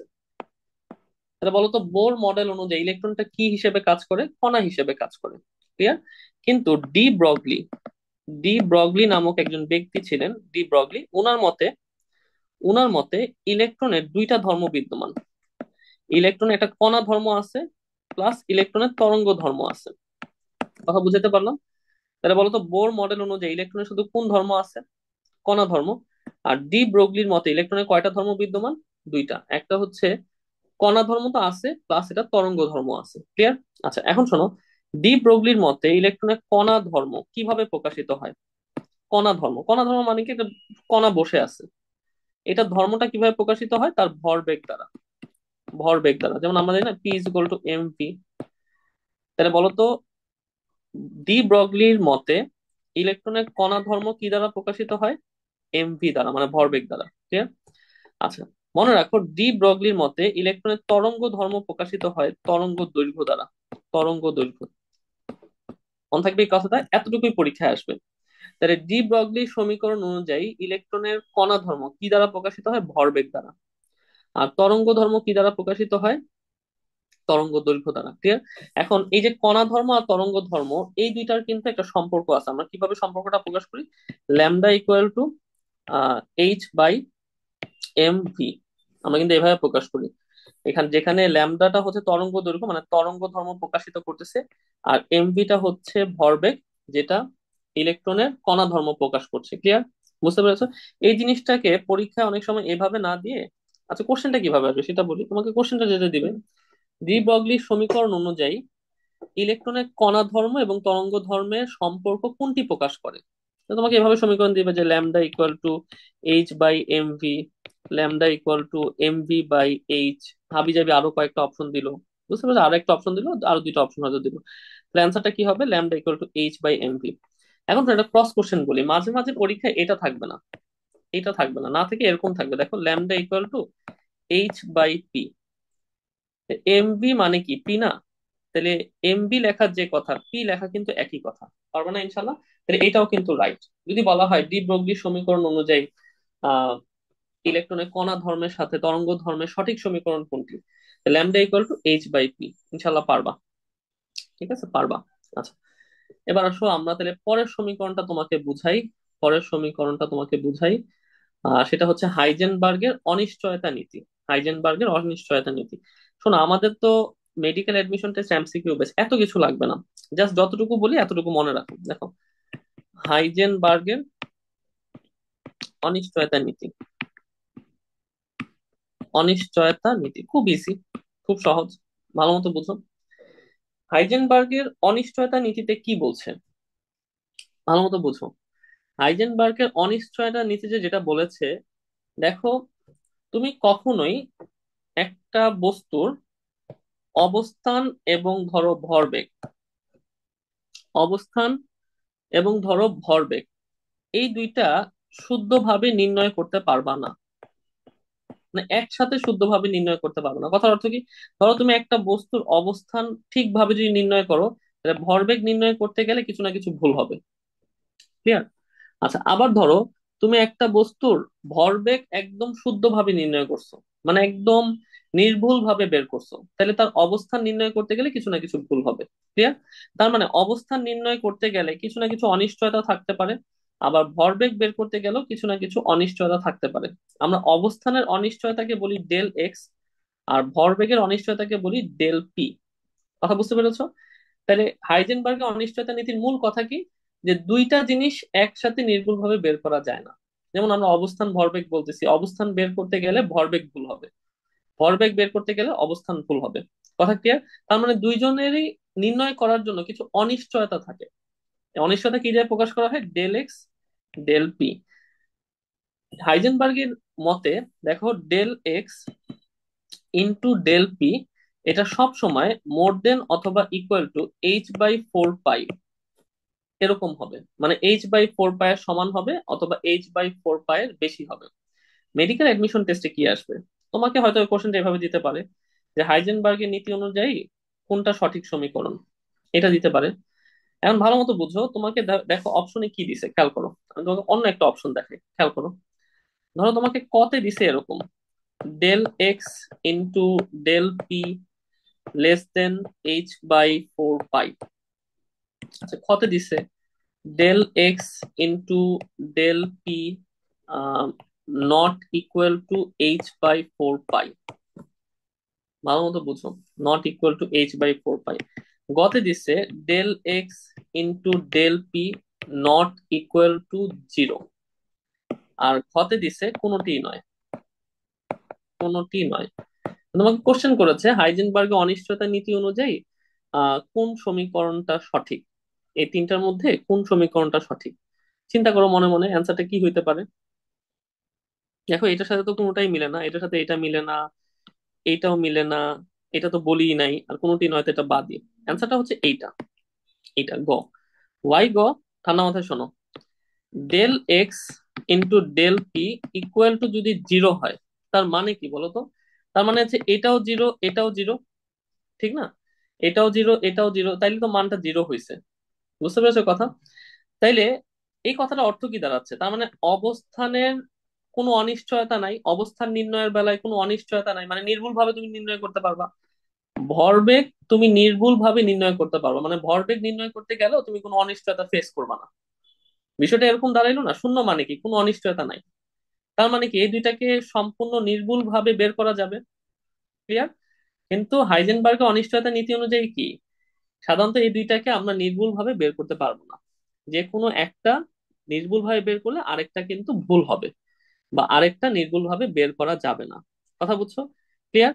তাইলে হাইজেনবার্গের অনিশ্চয়তা নীতি অনুযায়ী সমীকরণ দুই রকমের হইতে পারে, এইটা মনে রাখবা প্লাস এইটাও মনে রাখবা, del X into del P not equal to 0। Clear? আচ্ছা, ঠিক আছে, তাহলে আমরা আহ ডি ব্রগলি সমীকরণটা বুঝলাম, হাইজেনবার্গের অনিশ্চয়তা নীতিটা বুঝলাম। এখন আমরা একটু বইটা দেখাই।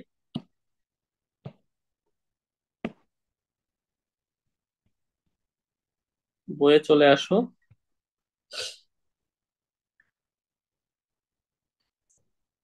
দেখো পেজ নাম্বার, আচ্ছা পেজ নাম্বার 101। 101-এ চলে আসো, খেয়াল করো। পরমাণুর গঠন সম্পর্কে তরঙ্গ বলবিদ্যা এবং শ্রোডিঞ্জারের তরঙ্গ সমীকরণ, খেয়াল করো এই টপিকটা, খেয়াল করো। এর মধ্যে প্রথমে আছে ডি ব্রগলি সমীকরণ, এটা 1924 সালে লুই ডি ব্রগলি দিয়েছেন। আচ্ছা, ওনার মতে একটা ইলেকট্রনের কণা ধর্ম আছে, তরঙ্গ ধর্ম আছে, কিন্তু বোর মডেল অনুযায়ী শুধু কিন্তু কণা ধর্ম ছিল। ক্লিয়ার? আচ্ছা, জাস্ট কি মনে রাখবা দেখো, বস্তু কণার, এই এই জিনিসটা মনে রাখো, চলমান বস্তু কণার সাথে এক ধরনের তরঙ্গ জড়িত থাকে, যার বেলায় উপরোক্ত সমীকরণটি প্রযোজ্য। এত কিছু দরকার নেই, বস্তু কণা, এই যে কণা শব্দটা গোলা দাও, ভরবেগ গোলা দাও, তাহলে কণা ধর্ম কার মাধ্যমে প্রকাশিত হয়? ভরবেগের দ্বারা। ঠিক আছে, মনে থাকবে এই কথাটা, কণা ধর্ম কার মাধ্যমে প্রকাশিত হয়? ভর বেগের দ্বারা। আচ্ছা, পরের পেজে যাও, পরের পেজে যাও, খেয়াল করে দেখো। আর তরঙ্গ ধর্ম কার দ্বারা প্রকাশিত হয়? এক মিনিট। দেখো, তরঙ্গ ধর্ম কার দ্বারা প্রকাশিত হয়? তরঙ্গ ধর্ম সবসময় প্রকাশিত হয় তরঙ্গ দৈর্ঘ্য দ্বারা, এতটুকু মনে রেখো। আর বস্তু তরঙ্গ ধর্মের সাথে কণা ধর্মের সম্পর্কটা কি, এটা আমরা অলরেডি সবকিছু তোমাকে পড়ায় ফেলছি। আচ্ছা, এখানে কণিক ভরবেগটা প্রমাণ করছে, এগুলো আমাদের কিছু লাগবে না, দরকার নাই। এখান থেকে একটা জিনিস তুমি একটু জেনে রাখো, একটা জিনিস তুমি একটু জেনে রাখো। দেখো, আহ এই যে আমাদের ডি ব্রগলির সমীকরণ, এখানে কি বলছে যে ইলেকট্রনের তরঙ্গ ধর্ম প্রকাশিত হয় তরঙ্গ দৈর্ঘ্য দ্বারা। তরঙ্গ ধর্ম কেমনে প্রকাশিত হবে? তরঙ্গ দৈর্ঘ্য দ্বারা। এখন ঠান্ডা মাথায় শোনো, কক্ষপথের সংখ্যা যত হবে, ধরো কক্ষপথের সংখ্যা আমি ধরে নিলাম দুই, ধরে নিলাম দুই, কক্ষপথের সংখ্যা যত হবে মনে রাখবা ওই কক্ষপথে ইলেকট্রন ততগুলা পূর্ণ তরঙ্গ তৈরি করবে। পূর্ণ তরঙ্গ দৈর্ঘ্য অতিক্রম করবে বা পূর্ণ তরঙ্গ দৈর্ঘ্য তৈরি করবে, মানে পূর্ণ তরঙ্গ তৈরি করবে। তাহলে কক্ষপথের সংখ্যা যদি দুই হয়, তাহলে বলতো ওই কক্ষপথে তরঙ্গ দৈর্ঘ্যের সংখ্যা কত? দুই। মোট দুইটা তরঙ্গ দৈর্ঘ্য তৈরি করবে। আচ্ছা, কক্ষপথের সংখ্যা যদি তিন হয়, তাহলে ওই কক্ষপথে ইলেকট্রন কয়টা তরঙ্গ দৈর্ঘ্য অতিক্রম করবে? তিনটা। বা পূর্ণ তরঙ্গ কয়টা তৈরি করবে? তিনটা। এটা একটু মনে রেখো, এটা হয়তো এমসিকিউতে আসতে পারে। মনে রাখবা, ডি ব্রগলি সমীকরণ অনুযায়ী কক্ষপথের সংখ্যা যত হবে ঠিক ততগুলা পূর্ণ তরঙ্গ সে কমপ্লিট করবে। ক্লিয়ার? আচ্ছা, পরে পেজে আসো। হাইজেনবার্গের অনিশ্চয়তা নীতি, এগুলো সবই তোমাকে পড়াইছে, আই হোপ ইনশাল্লাহ পারবা, এটা দরকার নাই এগুলো থেকে এখন কিছু, এগুলো পারবা ইনশাল্লাহ। জাস্ট যে থিওরিটা তোমাকে পড়াইছে হাইজেনবার্গের অনিশ্চয়তা নীতিতে, সেটুকু একটু মনে রাখো। যেটা আমরা বলছি যে অবস্থান এবং ভরবেগ দুইটা নির্ভুল ভাবে একসাথে নির্ণয় করা যায় না, যে কোনো একটা অনিশ্চিত হয়ে পড়ে। প্রথম তিনটা লাইন একটু দেখো, এই সমীকরণটা একটু মনে রাখো। আর del X del P not equal to zero, এই কথাটা মনে রাখো, ঠিক আছে? আচ্ছা, শ্রোডিঞ্জারের তরঙ্গ সমীকরণ, এখানে চলে আসো। আমাদের অ্যাডমিশন টেস্টে এই যে কোয়ান্টাম ফিজিক্স, এটা অ্যাকচুয়ালি ইন্টারমিডিয়েটও কম পড়ানো হয়, আর অ্যাডমিশনে তো আরো কম লাগবে। জাস্ট শ্রোডিঞ্জারের তরঙ্গ সমীকরণের মূল কথাটা কি, ঠান্ডা মাথায় শোনো। শ্রোডিঞ্জারের তরঙ্গ সমীকরণের মূল কথা হচ্ছে যে নিউক্লিয়াসের চারদিকে যে ত্রিমাত্রিক স্থান, একটা নির্দিষ্ট ইলেকট্রন অবস্থানের সম্ভাবনা 90 to 95%, মানে যে সকল স্থানে ইলেকট্রন থাকার সম্ভাবনা 90 to 95%, সেই জায়গাগুলোকে আমরা বলি সামারফিল্ডের অরবিট। সামারফিল্ডের অরবিট, এবং এদেরকে প্রকাশ করা হয় কিভাবে? সাই স্কোয়ার দ্বারা, সাই স্কোয়ার। শুধু এতটুকু মনে রাখলেই হলো। তাহলে শ্রোডিঞ্জারের তরঙ্গ সমীকরণ অনুযায়ী ভালো মতো বুঝো যে একটা নির্দিষ্ট কক্ষপথে ইলেকট্রন যেখানে পাওয়ার সম্ভাবনা 90 to 95%, সেই জায়গাগুলোকে আমরা কি বলি? অরবিটাল। ক্লিয়ার? এটাকে আমরা কি দ্বারা প্রকাশ করি? সাই স্কোয়ার। আর কিছু দরকার নেই এখান থেকে। আচ্ছা, চলে আসো কোয়ান্টাম বলবিদ্যা পরমাণু মডেল। আই হোপ আজকে এতটুকুই থাক, আমরা এরপর থেকে ইনশাল্লাহ নেক্সট দিন ইনশাল্লাহ কন্টিনিউ করব। থ্যাংক ইউ সবাইকে।